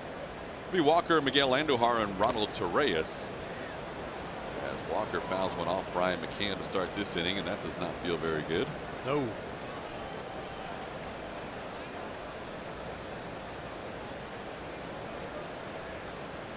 The worst part is there's no way to anticipate getting hit, especially that hard. Such a jolt to the system. No mound visit, says the home plate umpire Jim Reynolds. McCann shaking things off. Best call he's made all night.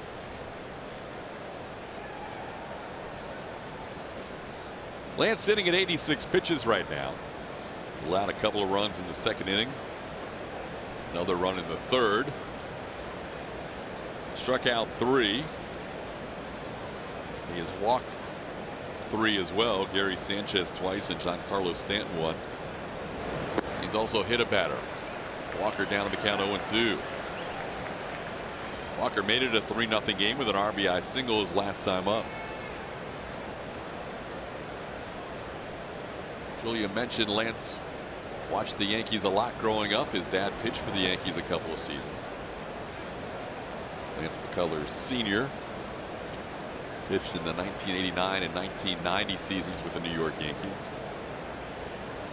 Appeared out of the bullpen in over 50 games in '89.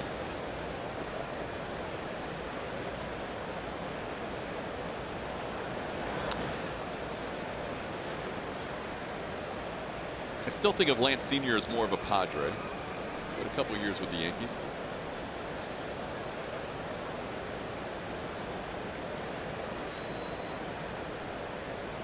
Seems to be more highlights in that Padre uniform than Yankee uniform, and it's always that dirty brown pinstripe uniform with the orange across the front.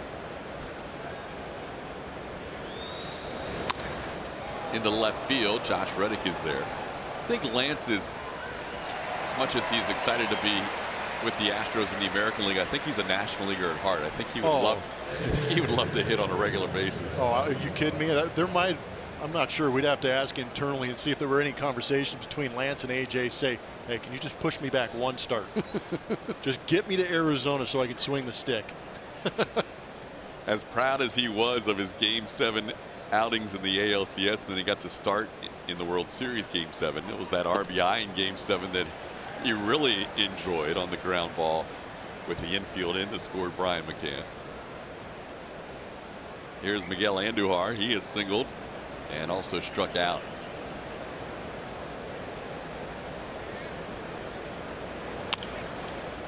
Bregman plays it nicely, throw on the run, and does he do that well?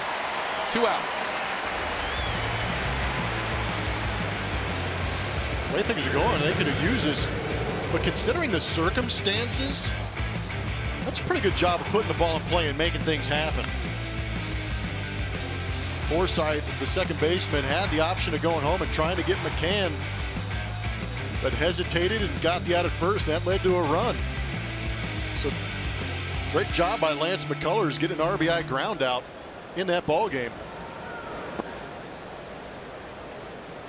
The Astros pitchers that will hit in that Arizona series, and obviously pitch as well, all right-handers: Garrett Cole, Charlie Morton, and Justin Verlander. Oh man, Charlie. Oof. Last time he batted, didn't take the bat off his shoulders in that World Series Game 7. Per instructions from the dugout, but Charlie was fine with that. 2-0 the count to Ronald Torreyes.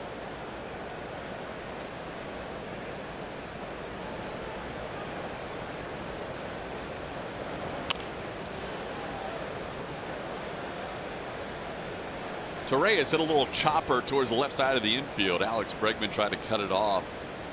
It was a do-or-die play, and once it wasn't fielded cleanly, it ended up being an infield hit and scored the first run of the game.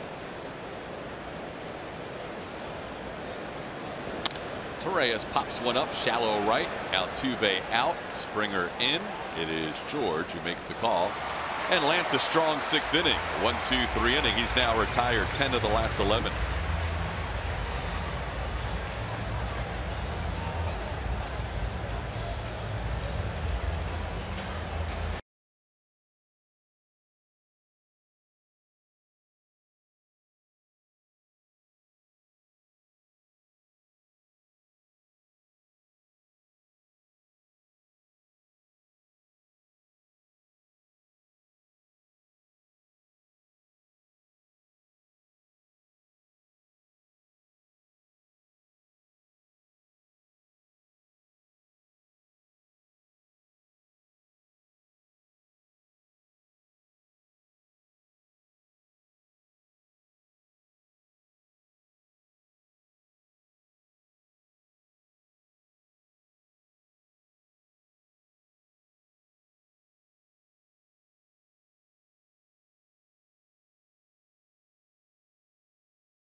Houston Methodist. Enjoy pregame food and wine tastings with a special ticket package before the Astros game on Friday, May 11th. The first 500 attendees get a Pinot in the Park wine charm. For tickets and info, visit astros.com/Pinot.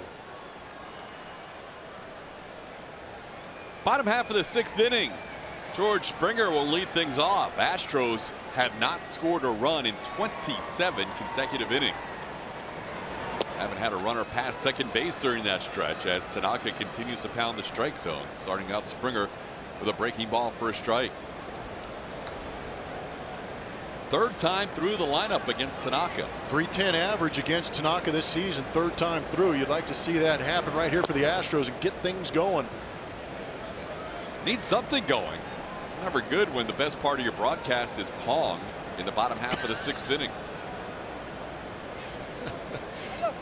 It was an extremely valid point. Well, the Correa defensive play maybe. Pong second. Here's a ball chopped off Springer. 1-2. But offensively, we have seen a 2-out single from Alex Bregman, and he did not move to second base. A 1-out single by Jake Marisnick. He did get to second on a wild pitch. And then a 2-out single by Brian McCann. Very similar to last night.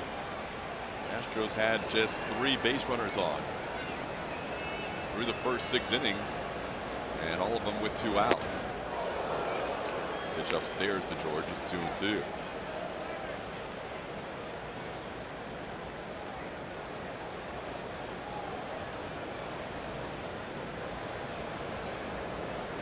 Tanaka has controlled the first 5 in the lineup so far. They are 0 for 10 with 3 strikeouts. Springer towards short. Gregorius is there.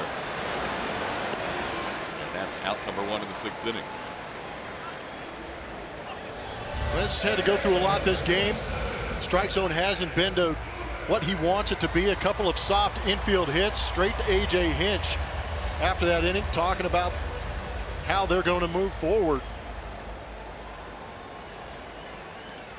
Lance at 96 pitches and no bullpen action, so I guess he's out there for more. And he's been in command in that 4th, 5th, and 6th innings. Altuve into right center field. Gardner and Judge. It's Gardner, the center fielder, who makes the play. And Altuve now 0 for 3.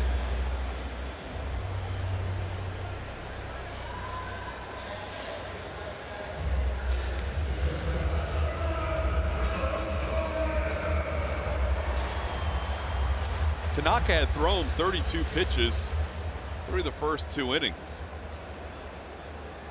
He's only needed another 38 pitches to get the next 11 outs, as he sits at 70 right now.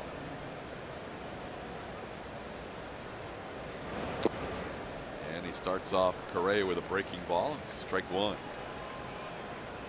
Some of these guys have good numbers against Tanaka, and we mentioned Tanaka's numbers against the Astros in the regular season have not been good. He's never pitched more than 5 2/3 innings in any of his previous 4 starts against the Astros. Today he has not allowed much, just 3 singles. He has not walked a batter, and he has struck out 5.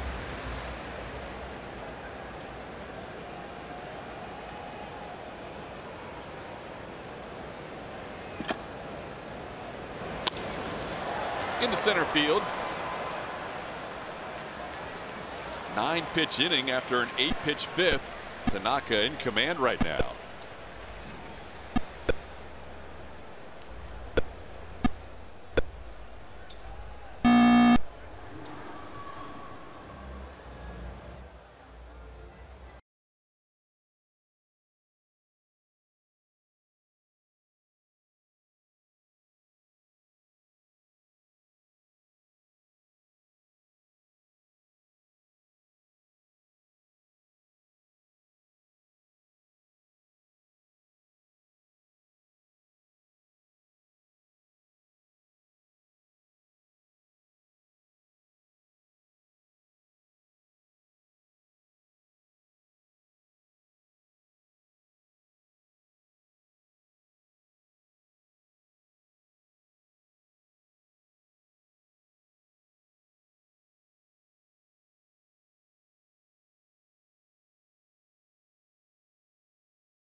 UTX on Twitter to show us, and you could win a VIP experience. West Texas, May is your chance to show your spirit, so tweet now and win big. Where are all my West Texas peeps?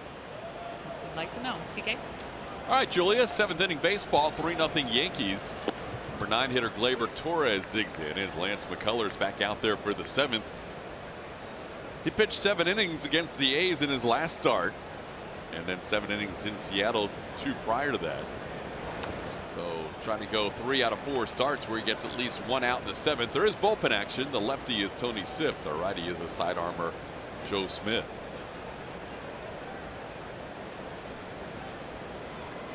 Lance's high pitch count on the year is 102 in that start in Seattle, as he approaches 100 on the day.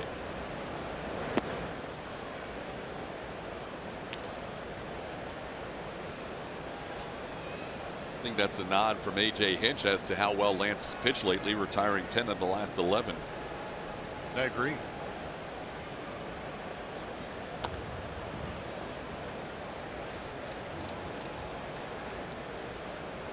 Count stays 1-2 on the 21-year-old second baseman Gleyber Torres, who since joining the Yankees in his 11 starts, they are 10-1.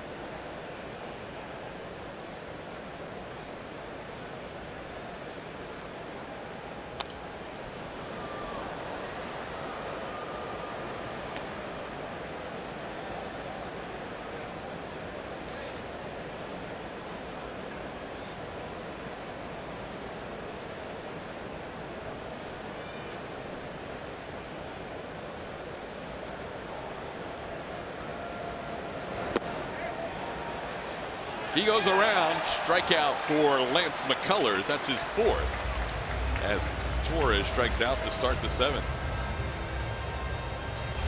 Good job by Lance. Elevated fastball the pitch before, changed that eye level and the velocity, and then Snap that curveball off the outside corner to get the check swing and miss. Lance McCullers, 102 pitches into this game now, has thrown 38 fastballs, 38 curveballs, 26 changeups. 26? According to StatCast. Holy smokes. That's got to be a career high for him, I would think. Absolutely. He's gotten 5 swings and misses on those changeups, too. That pitch didn't miss by much. It's 1-0. And Lance's cluster of pitches have been very good. Not only a couple of pitches up out of the zone, a lot of them down and away to right-handed hitters, down and in to left-handed hitters. Beautiful. Gardner shakes his head in agreement, or nods his head, I should say. It's 1-1. You know, that second inning was just a really frustrating inning. He walked the leadoff man, which never helps, but then hit Walker on a curveball. Little chopping ground ball hit for Andujar through the middle. Infield hit for Torres, sac fly by Torres, and then next thing you know it's 2-0.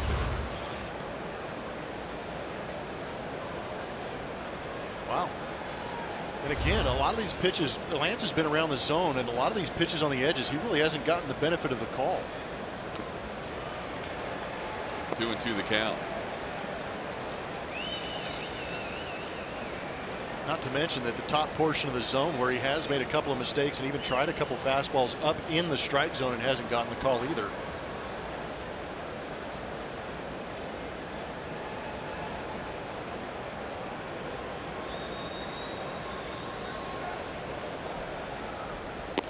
Swing and a miss. He gets Gardner.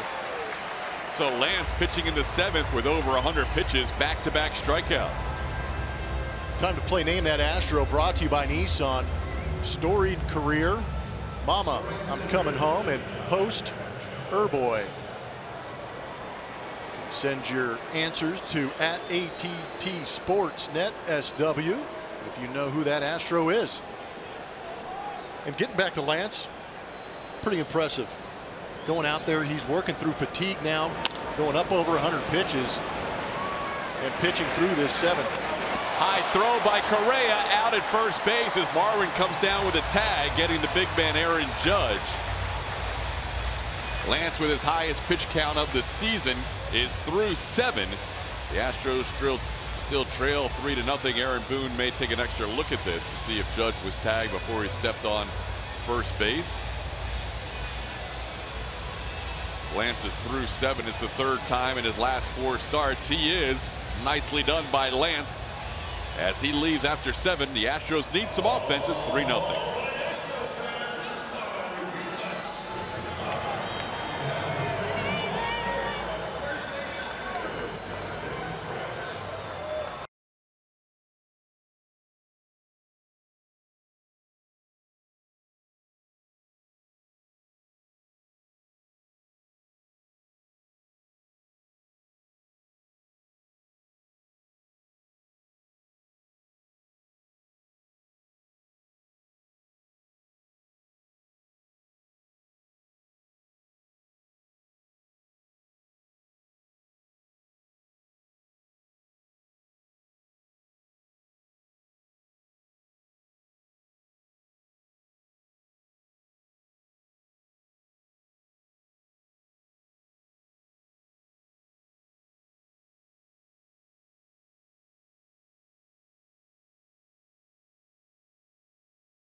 this pitching, though, has showed why they have such a great record and have won 11 of their last 12 games. Starting rotation's been good, but the bullpen, too.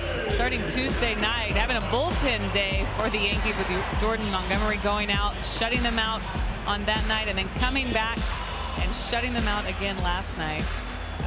Astros have really struggled to find a way to get things going against these Yankees, and you saw the number there, 24 scoreless innings for the Yankees pitching since Tuesday. TK.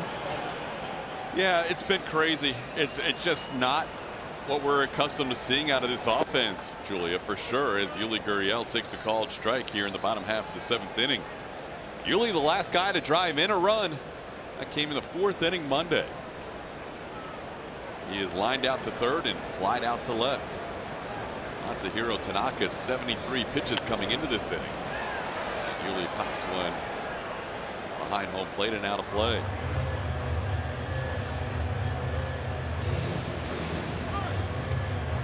Well, we mentioned earlier completely different styles from Luis Severino to Masahiro Tanaka, but both have been very effective because they've been working in pitchers' counts primarily. No, it really seems that they've made an emphasis to go out there and throw first pitch strikes and take command of these ABs.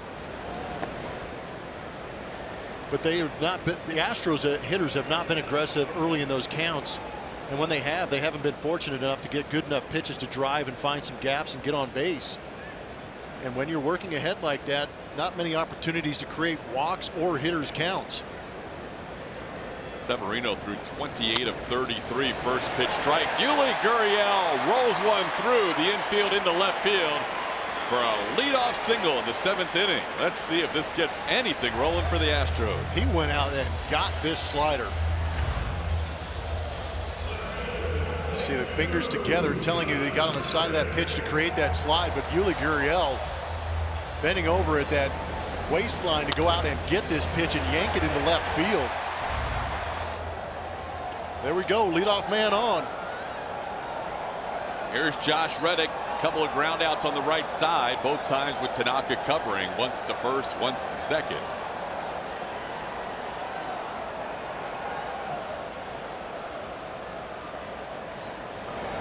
And Reddick takes a strike.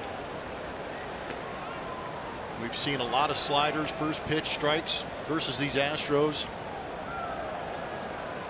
And with the difference in pitchers, it's tough to really sit there and guess on a tendency of what these guys are coming after you with, because I really felt yesterday Severino can be heavy on the slider, but he figured out that he was pumping 98 and painting it where he wanted to. So he got very aggressive with the fastball yesterday, setting up the slider late in counts. But here today, Tanaka doing a great job with the off-speed pitches early to get ahead. A couple of fastballs in key spots, key locations, but still a heavy dose of off-speed when he needs it. Severino ended up with 110 pitches and 83 of them were strikes. First bullpen action of the day for the Yankees. Chad Green warming up. Tony Sipp loosening up in the Astros bullpen. No mistakes, keeping the Astros in the ballpark and off the bases.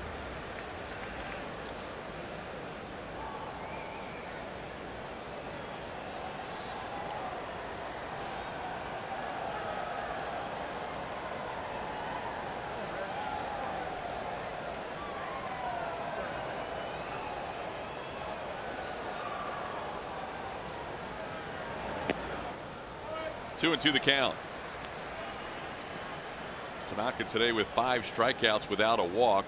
That is pretty much standard in his career. He does not walk many. Only Chris Sale in the modern era has a better strikeout to walk ratio with a minimum of 500 pitches, or 500 innings rather, than Masahiro Tanaka.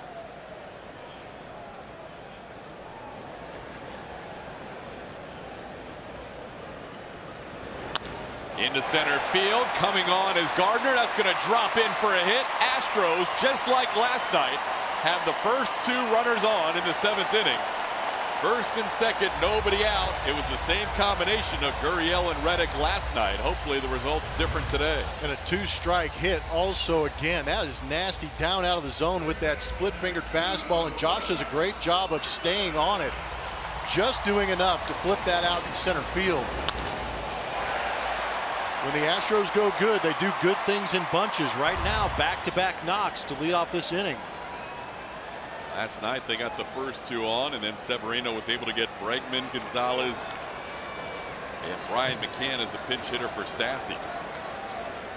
It'll be the same three here facing Tanaka, Bregman, Gonzalez, McCann. Astros trying to snap a 28-inning scoreless streak.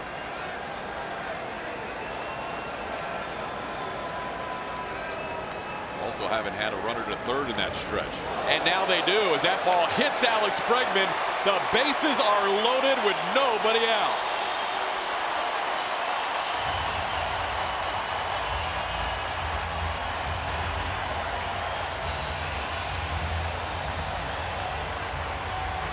I think Aaron Boone's asking Jim Reynolds to hold on a minute. He's trying to figure out who this hit.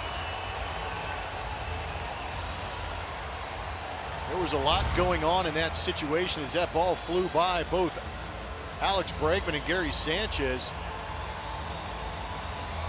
And Alex Bregman trying to do a good acting job of telling Alex Cintron, that got my patch on my left shoulder. So here's the question. If they turn it over, do you still place the runners at second and third because the pitch was going to be a wild pitch? Yep, I agree with you. That was my first thought initially too, as that ball passed by everybody and went to the backstop. There is almost 100% possibility that everybody's going to advance 90 feet. So there, it doesn't look like it hits Alex. Is there enough of a deviation in that sleeve to tell you that it hit him? I'm not sure there is for me. Well, it was ruled a hit by pitch, so you need a lot of evidence to overturn that. But then it gets past Reynolds. So even if it's not a hit by pitch, I think you've got to place the runners at second and third. I completely agree.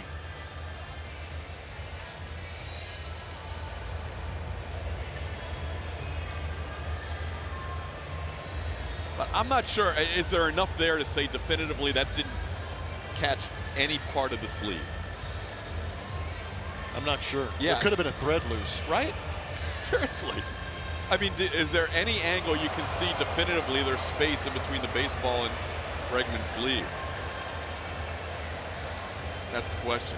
And then the secondary question is what happens to the base runners?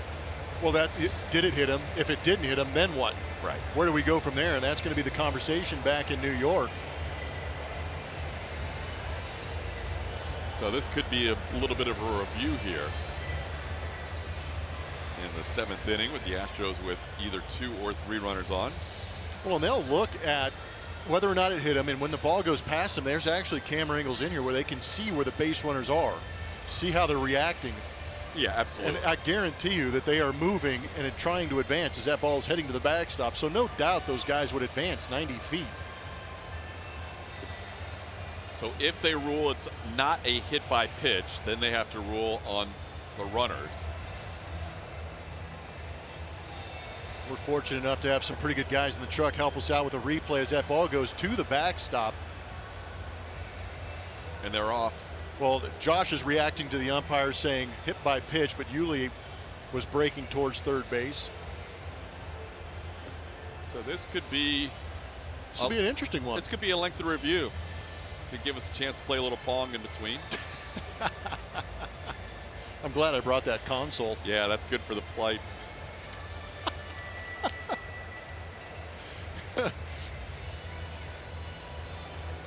Aaron Boone and A.J. Hinch looking on. Those guys know each other very well. When Booney was interviewing for the job, they're going to say there's not enough to overturn it, so that's going to be a bases loaded situation.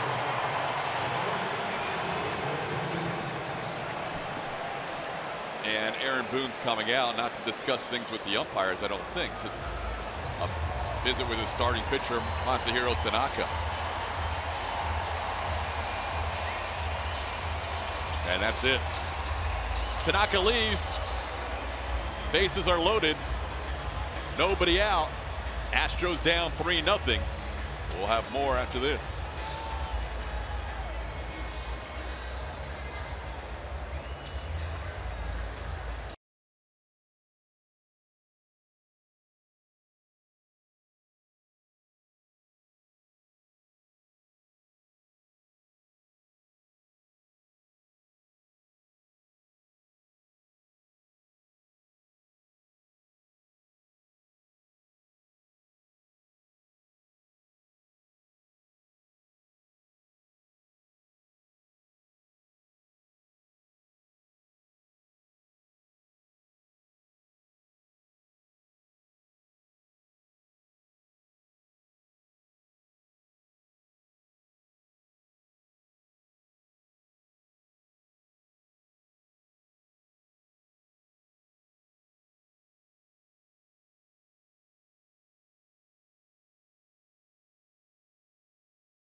make a pitching change there. New manager for the New York Yankees, and that job coming open during the offseason. Boone actually called AJ before the interview. He wanted to get some advice. He wanted to ask how the interview process would go, and AJ said really just his advice was to tell him to be yourself. Don't try to become someone that you're not, because the players are going to see right through it. That's going to do absolutely nothing for you, and everyone around the league can see through it as well. And Boone said even to the media around the time he was hired, he mentioned AJ's name as a guy he wanted to be like in the manager's chair. AJ with that good presence in the media. He's got the ability to bring in a good culture, all of that. AJ read all this stuff as it was coming in, trickling in from New York, and said he was flattered by that. And they go way back, but wanted to remind Boone, just be yourself. And AJ would know coming from that first managerial job to now, lots changed. First pitch swinging is Marwin with the bases loaded. Didi doesn't have anywhere to go with it. Astros scored their first run in 28 innings on the infield hit by Marwin, and it's now a 3-1 game. Hey, the Astros got a little luck going their way. The hit by pitch loaded things up. Questionable call went their way. Now Marwin has had a tough time with off speed early in counts, but this one nubbed off the end of the bat in a perfect spot. No play for Didi, and this inning continues. We're with you, Marwin. Since the 4th inning of Monday's game until the 7th inning of Thursday's game, the Astros went scoreless. Now Brian McCann, one of the active leaders in grand slams, digs in there, trying to do damage against his former team. And he drills one to right field for a base hit. In comes Reddick. Being held at third is Bregman. It's 3-2. Everybody moves up 90 feet. Good things happening in bunches. McCann wanted to and did. Tell those guys in the dugout, yes, we McCann. Another slider. Chad Green gets on the side of it. The only unfortunate thing is he hit it so hard, Alex Bregman had to freeze on the line drive. Great swing, head down by Brian McCann.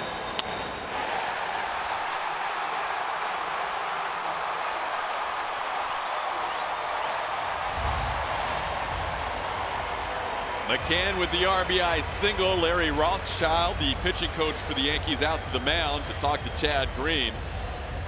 And with Jake Dew up against the righty, Derek Fisher will get a chance to pinch hit.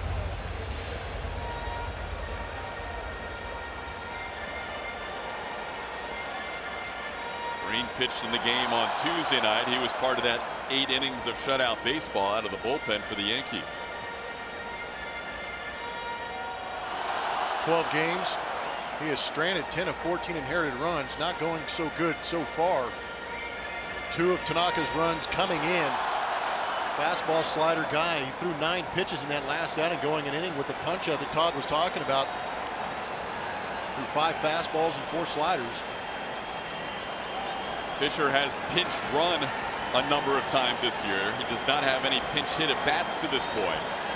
Bases are loaded, nobody out in a 1-run game. And a strike call. Marwin first pitch swing, McCann first pitch swing. Again, there's our sac fly StatCast-ometer. We'll call it, for lack of a better word. Alex Bregman's speed and the arm strength of the outfielders. That red zone will be a tough play, but anything beyond that should go Alex Bregman's way. Thanks to the fastball, it's 1-1.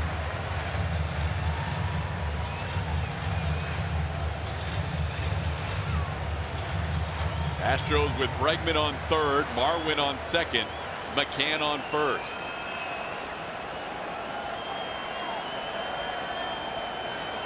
Four hits in the inning of their 7 in the game. Gets past the catcher, Sanchez coming in, Bregman. This game's tied. The throw hits Bregman and goes back to Sanchez. Is he okay? He's laughing.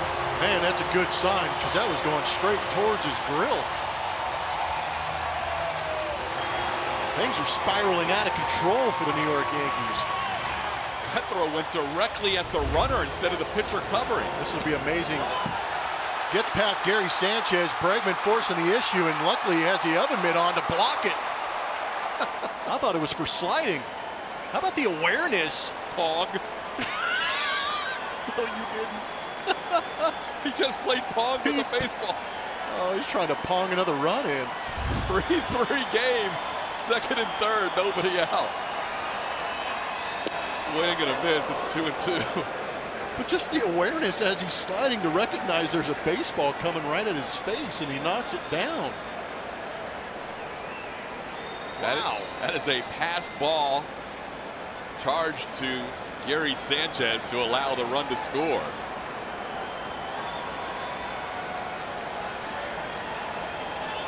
Infield comes in for the Yankees with nobody out.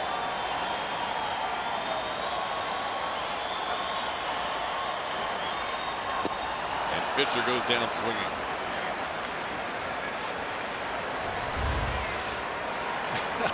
Yeah, sometimes you just got to laugh. And it's a very good thing to see him smiling going back to the dugout. That is a welcome sight. I mean, seriously, in a broadcast where we talked about Pong more than we should have, is there any other play in baseball that could replicate Pong more than the oven mitt hitting the baseball? I mean, that's crazy. I don't know. Yeah, as soon as you call it, that's why I broke into laughter, because I'm like, that was exactly it. He rejected it and sent it back to the other guy. Here's Springer. Still infield in, 1 out. And that pitch misses for a ball, 1-0. So the Astros have tied this up. They snapped a 28-inning scoreless streak with 3 runs in the inning, but they want more than 3. They've got runners on second and third with 1 out.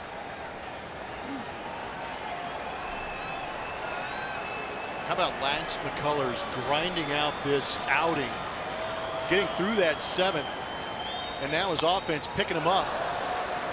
He can spit the hook on the L and maybe pick up a W. That would be great, because Lance threw a quality 7th inning when he entered that inning with 96 pitches. Ended up with 108, which was the most for him since July of 2016. More pitches than any start last season. And hopefully Springer can knock in a go-ahead run here with a count of 1-1. Now it's 1-2. Caught Sanchez a little bit on the right hand or the right arm.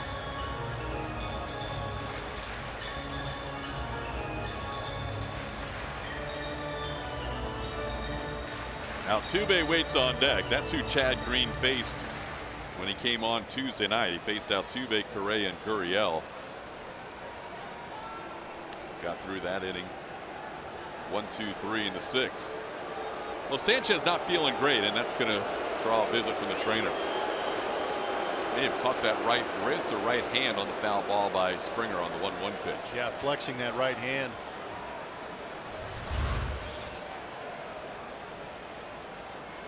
It's a fastball down and away.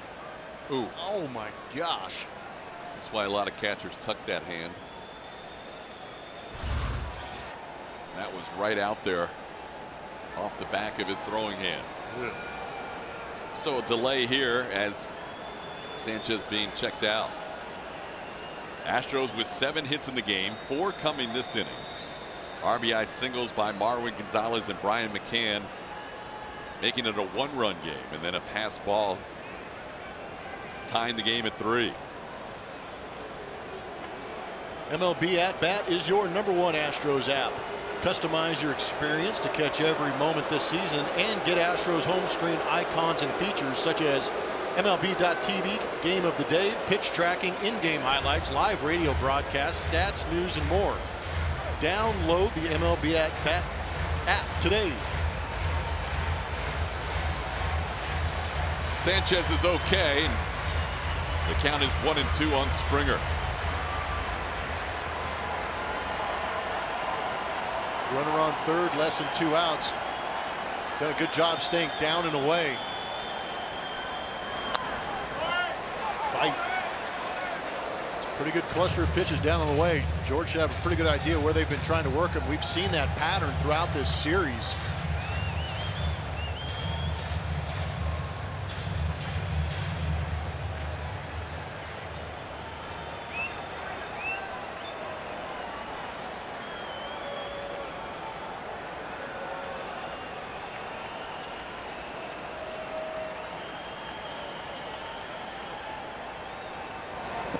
In the dirt, Marwin started down the line and then headed back to third as Sanchez covered it up. It's 2-2. It's good fundamental base running at third base, though, to anticipate ball in the dirt so you can get a good jump and score. But if that ball's blocked out in front, just plant the right foot, head back to third base, and do it all over again next pitch. Especially when we've seen such a heavy diet of off-speed pitches to Astro hitters.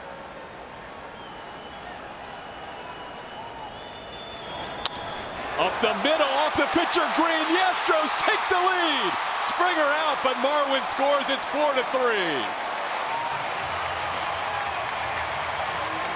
Can you be unlucky and lucky on the same play? Yeah. Wow.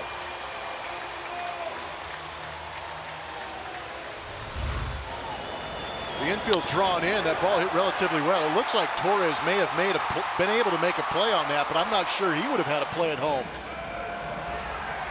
And there it is. Lance McCullers earned every right to stand up there and clap that pardon me, pace myself. The go-ahead run crossing home plate. Lance getting through the seventh, and the Astros putting a 4 spot up at the bottom of the seventh. McCann still on second for Jose Altuve with 2 outs.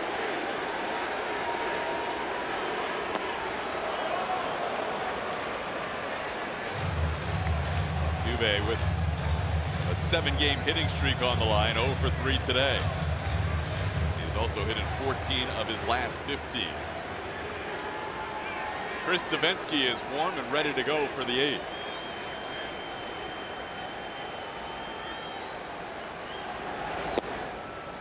Snap throw down to second, and McCann gets back in there. Torres says, you may want to look at this. I feel like every play somebody wants to look at it. Well, the Yankees are out of challenges, but they can't ask for an umpire's review, and it's up to the umpires here the last couple of innings. Brian McCann, salty veteran out there trying to extend that secondary lead with 2 outs. So if the ball does make it to the outfield, he gives himself a chance at home. Mark Wagner moving into position to make the safe call. Brian trying to get a big secondary lead so he can score on an Altuve hit.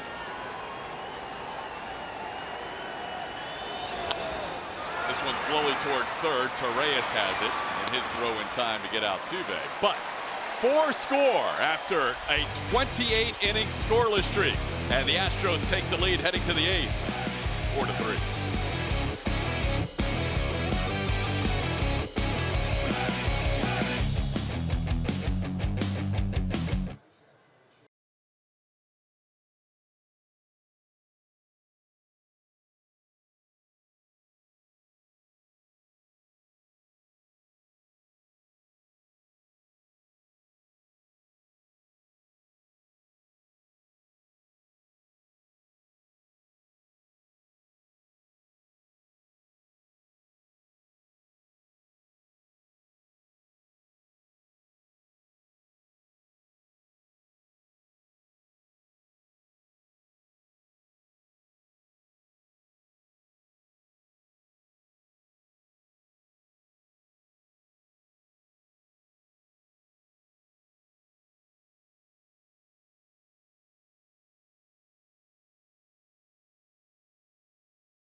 Thanks for voting and following.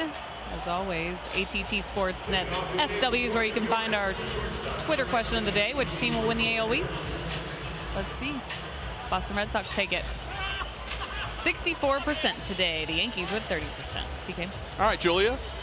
Red Sox off to a great start this year, as are the New York Yankees. Astros leading 4-3. They turned the ball over after 7 solid innings from Lance McCullers Jr. to Chris Davinsky. Devo and his COD going out there facing Didi Gregorius right out of the chute, making his 14th appearance. 12 1/3 innings pitched. Wonderful ERA, wonderful whip. It's only fitting that Devo has a good whip. Swinging a foul off the bat of Didi Gregorius to start the 8th.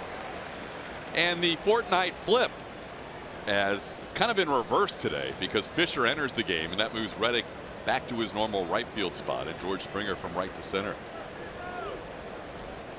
Usually Jake comes in and flips those guys to where they started the game. But Jake was pinch hit for, and now Devo ahead of Gregorius 0-2.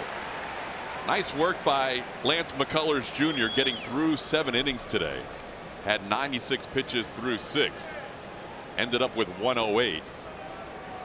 That matches his 2nd highest pitch count in the last 3 seasons.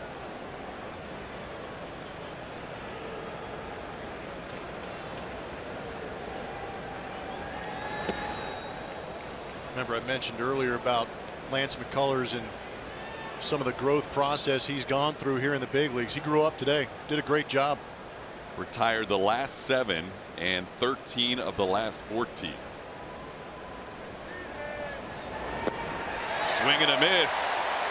Davinsky gets Gregorius. First out of the 8th inning. COD. Changeup, fastball up. That third pitch up in the zone. Change the eye level and the velocity, and then pull the string down in the zone for the swing and miss. That's a great look at the COD on the Mattress Firm Supermo. See him just pronate a little bit to get that little spin away from the left-hand hitter as Stanton swings and misses.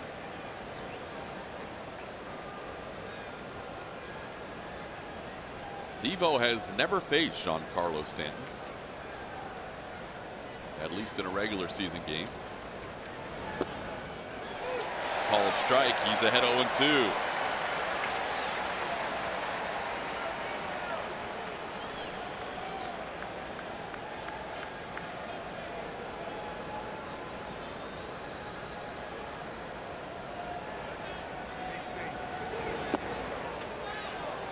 A little bit low, 1-2.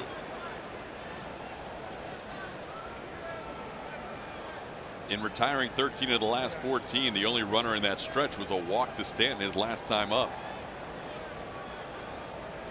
Last base hit Lance McCullers allowed was a RBI single back in the 3rd. Stanton goes down swinging. Devo's come out and struck out the first 2, getting Gregorius, and now Giancarlo back to back.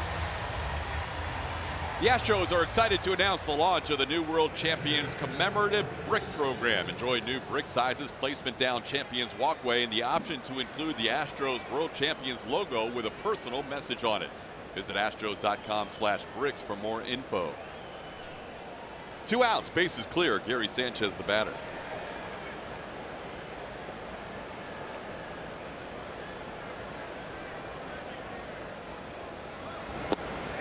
Strike called. Fastball to knees. Sanchez walked twice, also struck out.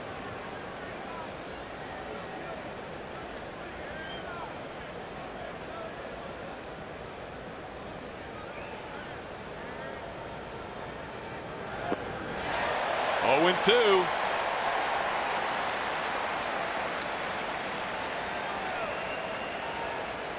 Ten pitches thrown by Davinsky, 8 strikes.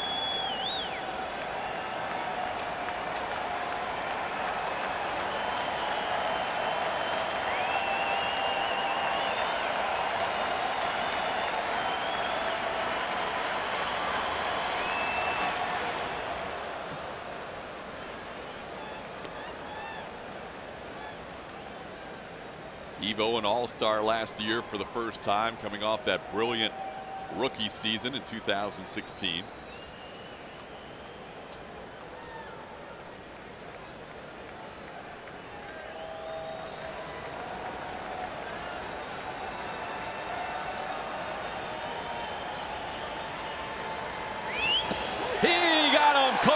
on strike. Devo struts off the mound, striking out Gregorius, Stanton, and Sanchez. Whip it, Devo.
The rally started with Yuli. And these are two-strike hits. That's the importance of putting the ball in play with 2 strikes. And then it was a quote-unquote hit by pitch. And Marwin, just a little number out in front of Didi Gregorius. A bullet to right from McCann. Just keep that train rolling. Pass ball. And a knockdown Pong effect for another run for the Houston Astros. Put Lance McCullers in an enviable position after pitching so wonderfully. Ball back through the middle. That was knocked down by Chad Green. He made the play at first, but a run scored. That was the first run allowed by a Yankees reliever in 21 consecutive scoreless innings prior.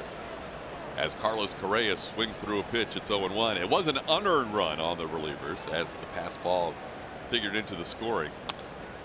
Correa down on the count 0-2.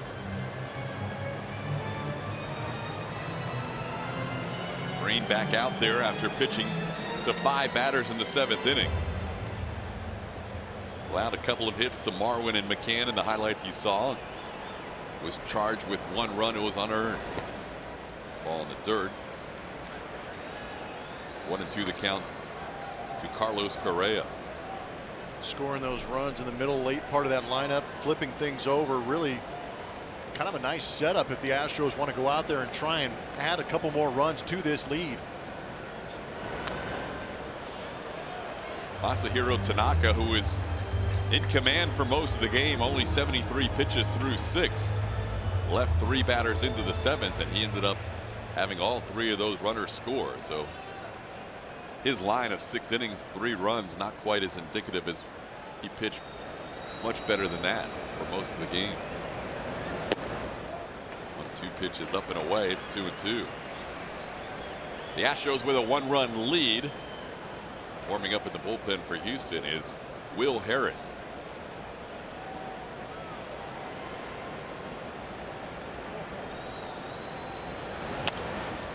Correa pops one foul and out of play.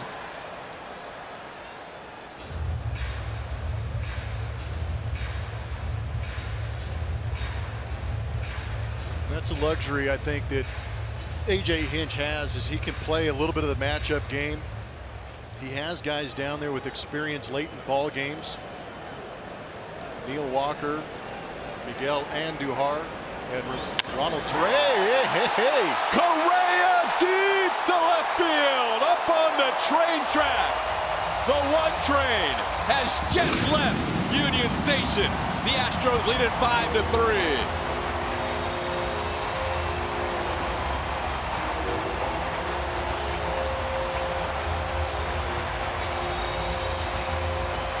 speaking of luxuries.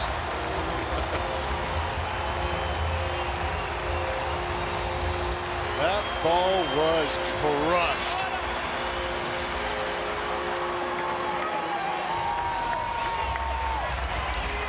Man, oh man, did he get into that one. 108.3 miles an hour off the bat.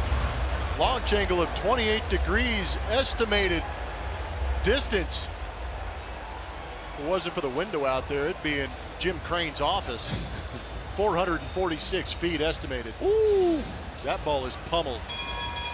He dropped a 446-foot shot off the window behind the tracks. Where's Julie on the train when you need her? Seriously, she could have brought that thing back. So upset I wasn't up there for that. All right, you were there last night. How far back are those windows beyond the tracks? Just a few feet? Yeah, probably a few feet further. That is a bomb. That is a bomb. You don't see many hit the window on the fly. That's grown man territory. Yes. Bobby, watch out. He might have to get a helmet. 0-1 pitch is into right field after the mound visit by the pitching coach. And putting it away is Judge for out number 1 in the bottom of the 8th. Boy, watch the Astros in more ways than ever before by downloading the new AT&T Sportsnet app from iTunes or Google Play, or visit AT&TSportsnet.com. I do that every time. To stream on your computer, log in with your cable account, and you're all set. Available for those with AT&T Sportsnet and their TV subscription. Blackouts and territorial restrictions apply. Chad Green's going to come out of this game after that fly out to right. He will leave with 1 out in the bottom half of the 8th inning. The Yankees had double barrel action going. Josh Reddick due up. We assume we'll see the lefty when we come back.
Coming home and post Boy.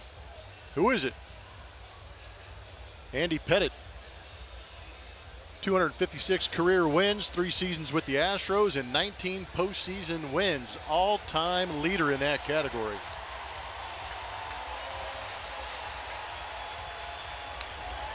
Astros adding a run in this inning on the Carlos Correa home run beyond the train tracks in left field. And now the new pitcher for the Yankees after the flyout by Yuli Gurriel is the lefty Chasen Shreve.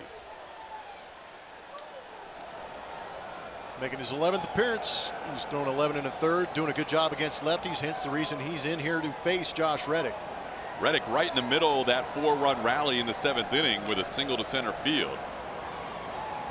He was the second to last batter that Masahiro Tanaka faced. And he swings at the first pitch and fouls it out of play. Shreve, 27-year-old. All the arms in the bullpen. He throws the most first pitch strikes, 71%. 50-50 on the fastball and split to left-hand hitters. He will throw an occasional slider.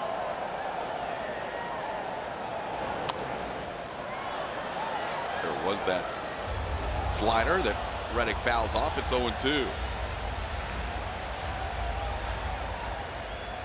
Yankees have their 6, 7, 8 hitters due up in the 9th inning. Will Harris has been warming up in the bullpen in this 2-run game.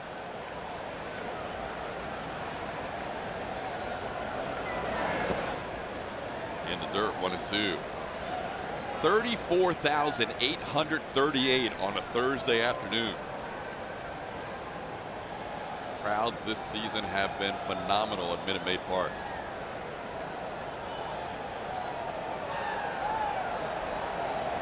And when they're not coming out to the ballpark, they are watching us in record numbers on AT&T Sportsnet.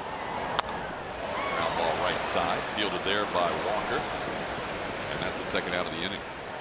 We really appreciate that. We know it has a lot to do with the ball club, but we have fun covering these guys. Stat of the night, you ready? Yep. You always have a good one. Carlos Correa's home run. Yeah. There's a 3% chance that's not a hit. In what stadium? Yosemite? Yosemite Park. I guess. I don't know. It says it at 108.3 miles an hour off the bat at 446 feet. It's 97% hit probability. So if Bobby Dynamite was playing left field, he couldn't have reached that. Yeah. But somebody could have been beyond the tracks and caught it, I guess. 3%. We'll find out. We're still learning. That ball ponged off the window, for crying out loud. It was a low ball in the pong game, and it ponged off the bottom of the window. Wow. Well, I mean, we are still learning about some of these numbers. So there's going to be an explanation. I'm sure we'll get it. But that seems like that's 100% hit probability. But weren't we discussing that earlier this year with the Springer ball in Minnesota last season? Yes. That ball went 470 or something, didn't it? Yeah. I guess. And then Trout shows up and hits one 524 feet? Yeah, I'm still not sure about that. I've heard some people say it's accurate and others. I mean, I saw where that ball landed, and it was a bomb, but I'm not sure about 524. It was beyond both bullpens, which is Correa's done that. Gargantuan shot in Anaheim, regardless of 524 or whatever number they end up with. Yeah, especially at that ballpark. It's just already deep and left to begin with, and then 2 bullpens. And to get over that is a mega bomb. But by example, today Correa just absolutely crushed 446. So you're saying there was another home run hit last night that was almost 80 feet beyond that? That seems like a lot. This ball on the 3-1 pitch into left field, well struck. Stanton back, so is Gardner, and they almost collide. Gardner makes the catch on the warning track for the final out of the 8th. But the Astros lead by 2 heading to the 9th. On the Correa crush, getting off the window, and he knew it. A little insurance run and some distance to it.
Sportsnet is brought to you by Toyota.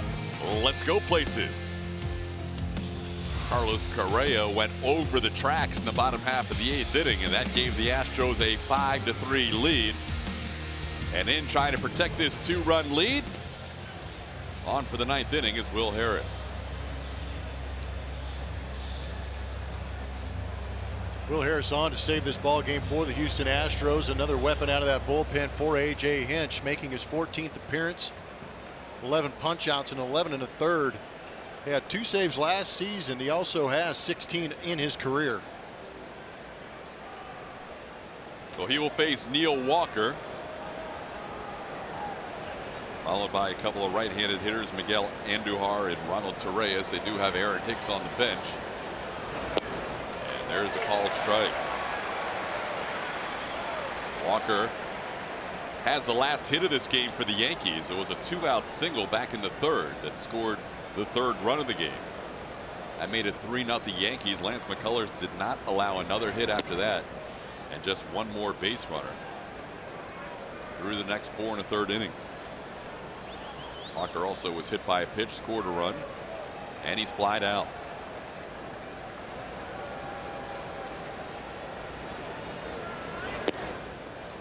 Upstairs, it's 2-1.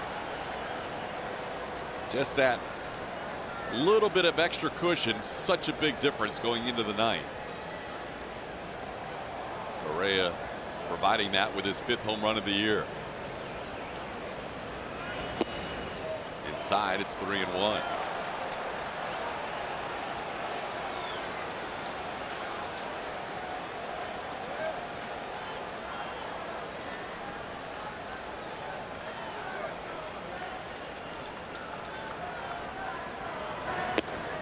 Up high, and the Yankees will bring the tying run to the plate after a leadoff walk issued by Harris as he walks Walker. Power play of the game is presented to you by TXU Energy. And yes, it is Lance McCullers battling through some damage. 108 pitches on the night, or on the afternoon. 23 of 30 first pitch strikes, 10 ground ball outs to go along with those punch outs he racked up. It was a great outing from Lance McCullers, continuing a good stretch of starts for Lance McCullers. There's a fastball for a strike. Lance has been outstanding in his last 4s. Andujar digs in there. Andujar singled in 3 at bats.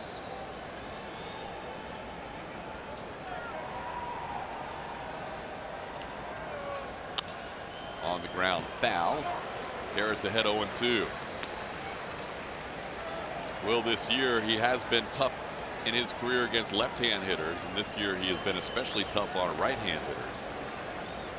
They're 2 for 17 in the early going against Harris. Aaron Hicks, with that in mind, has grabbed the bat. He's in the on-deck circle to hit for Ronald Torreyes.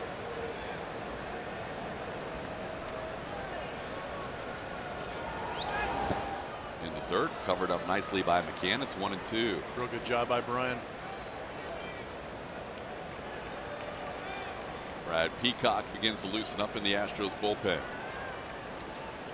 And as good as that breaking ball is for Will Harris, he has a tendency to spike it every now and then.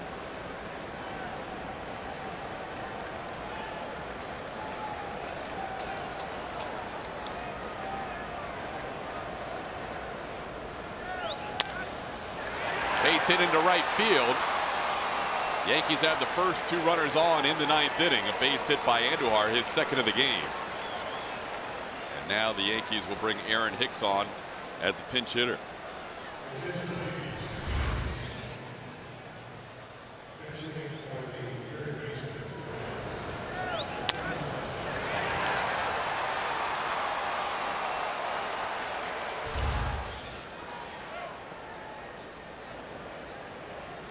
Brent Strom out to talk to Harris.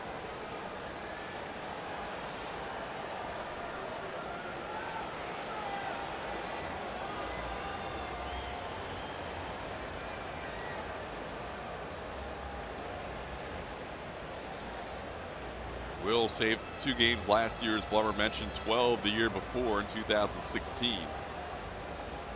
And 2 in his first season with the Astros the year before that.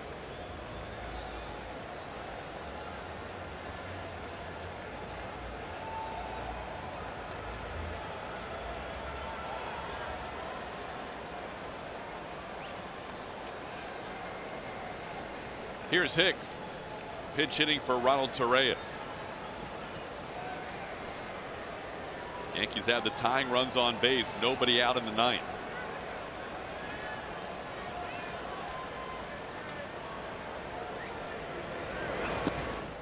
Catches the corner. Strike one. Hicks can run a little bit too. It'd be tough to double him up.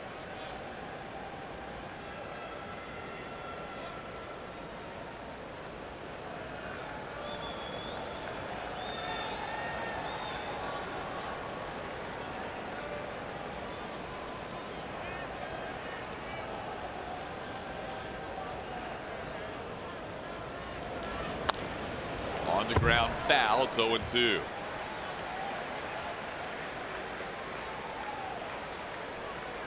Hicks started the first 3 games of this series in center field.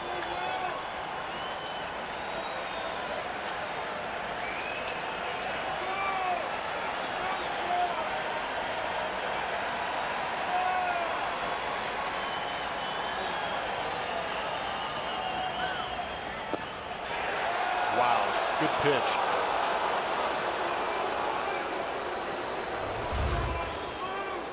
Good curveball from Will Harris down in the zone. Perfectly placed on the outer edge. Almost got the swing.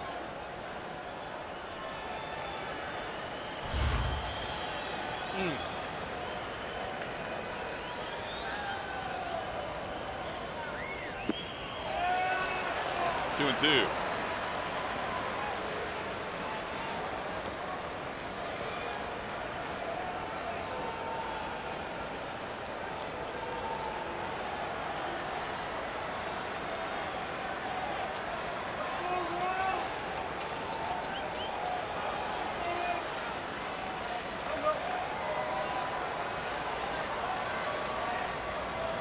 Hicks' first pinch hit at bat of the season. Missed some time earlier this year. Missed 11 games on the DL.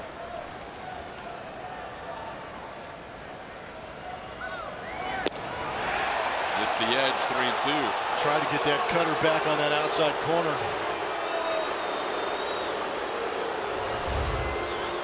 A lot of fans feeling the moment.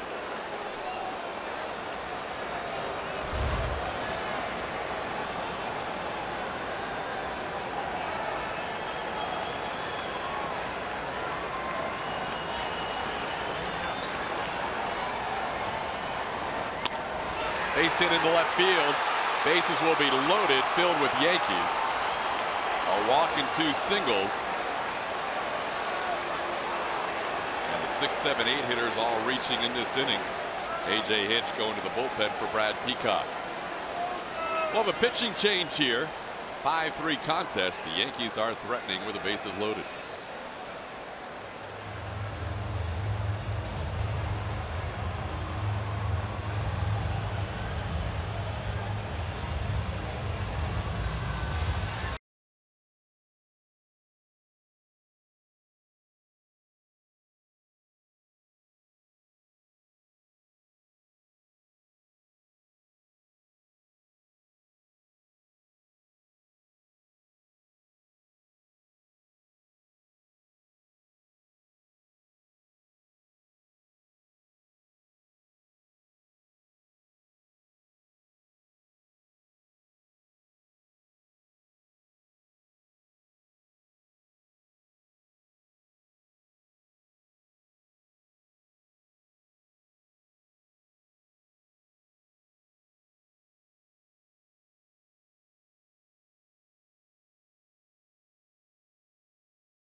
Gleyber Torres due up. A.J. Hinch going to the bullpen for Brad Peacock. 11 games this season for Brad Peacock. Excellent numbers at whip under 1, 16 punch outs in 12 2/3. Righty's having a tough time matching up with that fastball slider mix that Brad Peacock comes at them with. Saw him earlier in this series. He pitched extremely careful to Aaron Judge.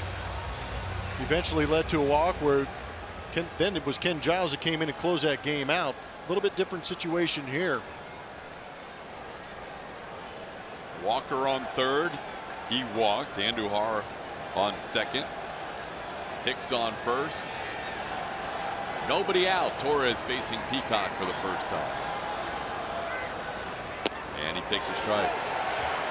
Torres with a sacrifice fly. He was retired on a great play by Carlos Correa, and he also struck out.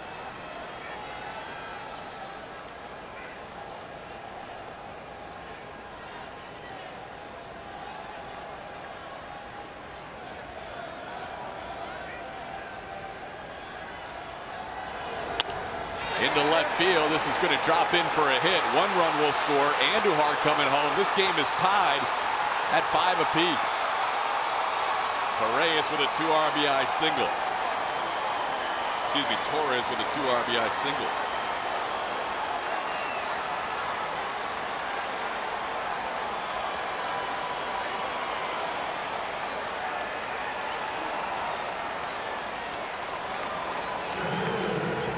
Now the infield will come in with Brett Gardner batting.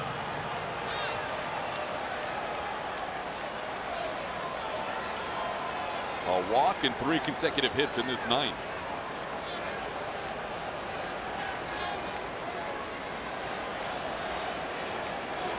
Tough series for this Astros bullpen.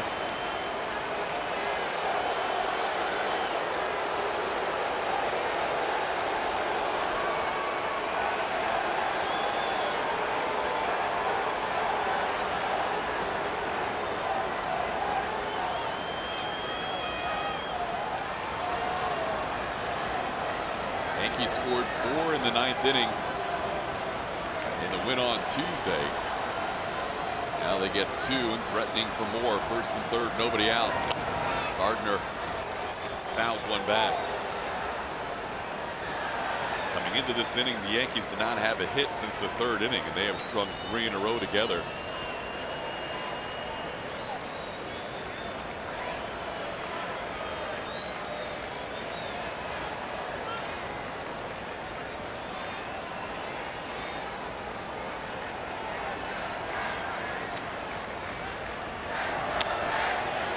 In the air, center field, shallow.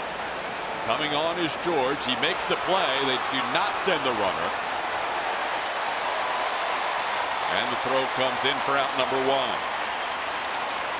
Yeah, no reason to force it with no outs in the inning for the New York Yankees. Phil Nevin and Aaron Hicks making a good decision down there at third base, especially with some of these thumpers they've got coming up right now.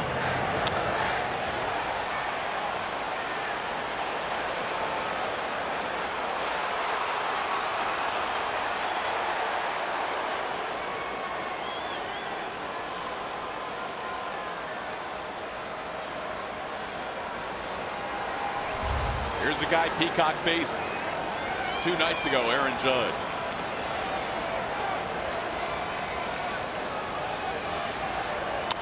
Ground ball towards third. Bregman on 1 hop to second for 1, and on the relay throw, the ball comes loose. That'll score a run. They get the out at second base. But scoring is Hicks, and it's now a 6-5 Yankees lead.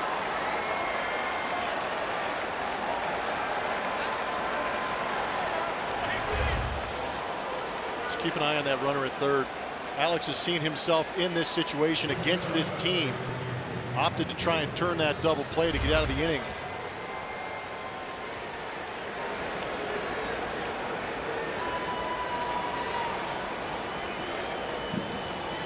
Same play in the ALCS was a ground ball to third that Alex turned into an out at home plate and throwing Greg Bird out. Tougher play with Aaron Hicks and his speed. But that would have been an incredibly tough turn.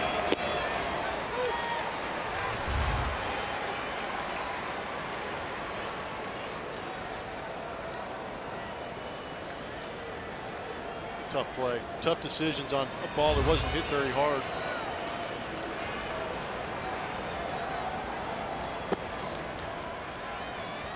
One and one to count. All 3 runs charged to Will Harris in this inning. Aroldis Chapman warming up for the Yankees.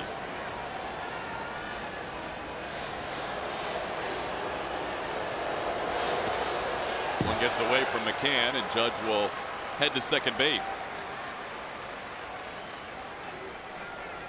Wild pitch. 2-1 the count.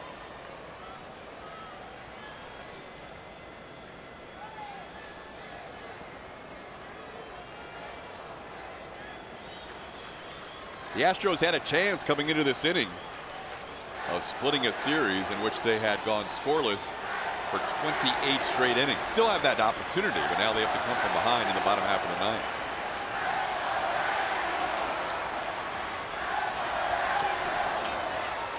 Two and two the count. Gregorius 2 for 4, a couple of opposite field hits his first 2 at bats. Astros will have their bottom third of the order due up. Marwin Gonzalez, Brian McCann, and Derek Fisher in the 9th inning. They do have Max Stassi and Evan Gattis on the bench with the left-handed closer Aroldis Chapman warming up. Called third strike. That ends the inning. But 3 in the top half of the 9th, giving the Yankees a 6-5 lead.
Down 6-5 with Aroldis Chapman taking over the hill.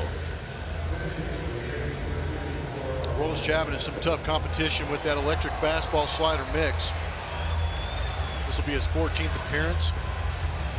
Pitched in this series back on the 1st. When an inning, punched out all 3 Astros. Last one of those 3 was Marwin Gonzalez, who will lead things off in the bottom half of the 9th inning. It's Marwin, then a couple of lefties, Brian McCann and Derek Fisher. Chapman was especially nasty in that game on Tuesday. That fastball tailing away from right-hand hitters. Go along with that slider. Astros need to get a base runner. They need one to keep this game alive. Marwin was right in the middle of that 4-run 7th. His infield single scored the first run for the Astros.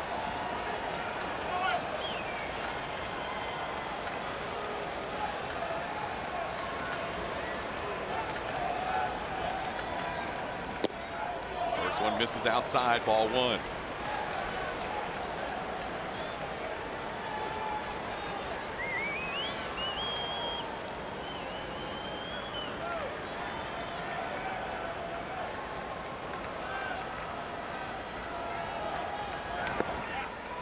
2-0.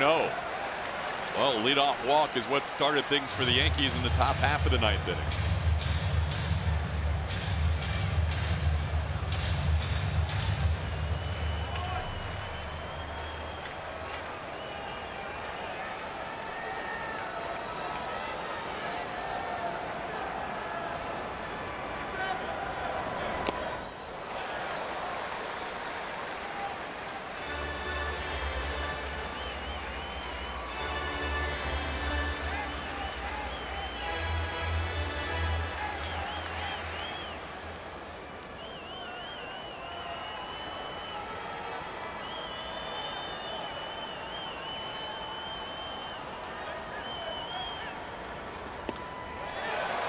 Two and two.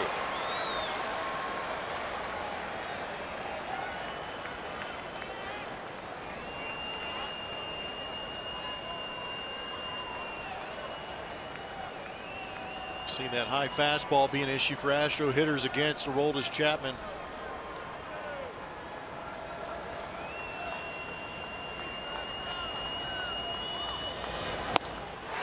And he swings and misses. Chapman strikes out Marwin Gonzalez to start the bottom half of the ninth. 100 miles an hour. It's what he does. Call that noise, because half the time you just hear it going by. Ninth inning has been a good inning for the Yankees this season. They are outscoring their opponents 16-2 in the ninth. They got 3 today to take a 6-5 lead into the bottom half. Here's Brian McCann. McCann pops one up on the infield. And the first baseman, Neil Walker, puts it away for out number 2. Astros will go to a pinch hitter here. Derek Fisher due up, and it'll be Evan Gattis pinch hitting.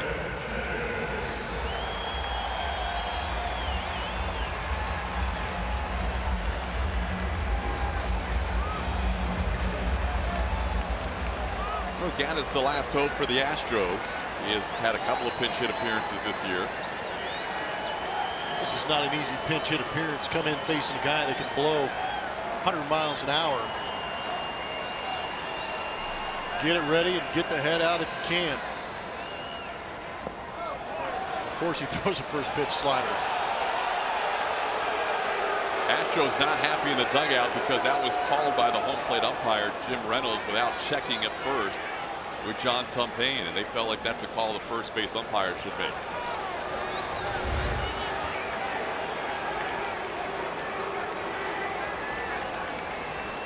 And again, more often than not, you'd like to see that sent down to the umpire on the base pass. That's their job. 0-2.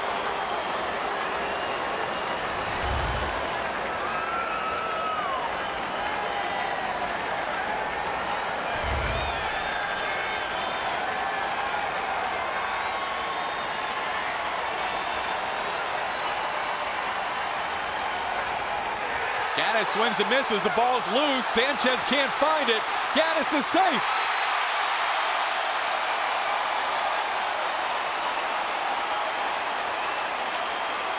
Astros reach base on a strikeout to keep the game alive. It ain't pretty, but it's a base runner.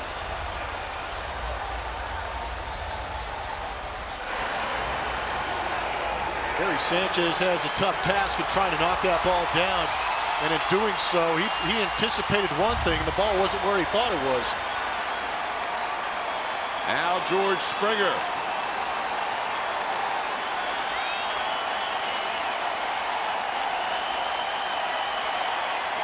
Springer with 6 home runs on the season. Outside.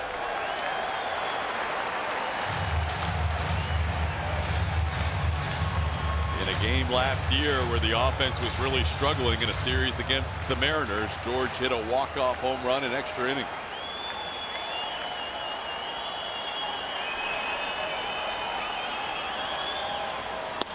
There's a strike, 1-1. Consistently right around 100. We've seen 101. Aroldis Chapman is not normal. to be able to throw 100 plus at will where you want is pretty impressive. But again, it just takes one. Base hit, left field. Evan Gattis to second. Astros still alive. Springer with a 2-out base hit. That'll bring to the plate the reigning MVP.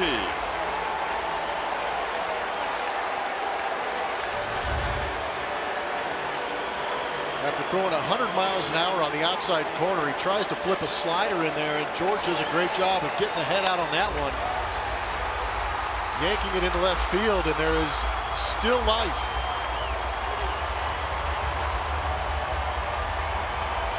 The first 3 times Chapman faced Altuve, Chapman got him to ground out all 3 times.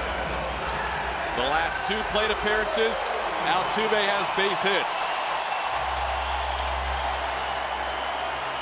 Gattis the tying run on second. Springer the winning run on first. It'll be interesting to see what Aroldis Chapman does. Fastball away right now might be effective against Jose Altuve, considering some of the swings we've seen him take today. Front side kind of leaking out, the head pulling off. But if he throws a slider in there, don't be shocked if Jose Altuve gets a barrel to it.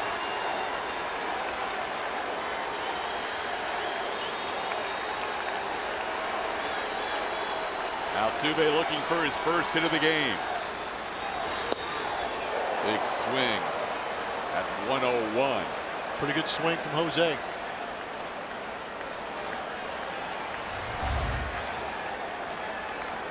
Might have been just a little bit tardy, but that's understandable because Aroldis Chapman's taking a ride down 101.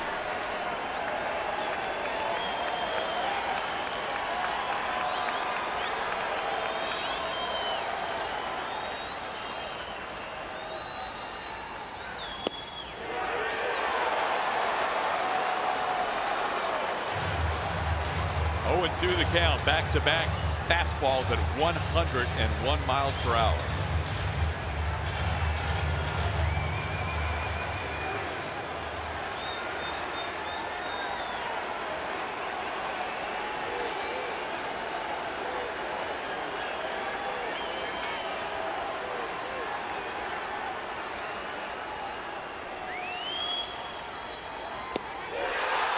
He got him. Game over. Yankees win 3 out of 4 in this series.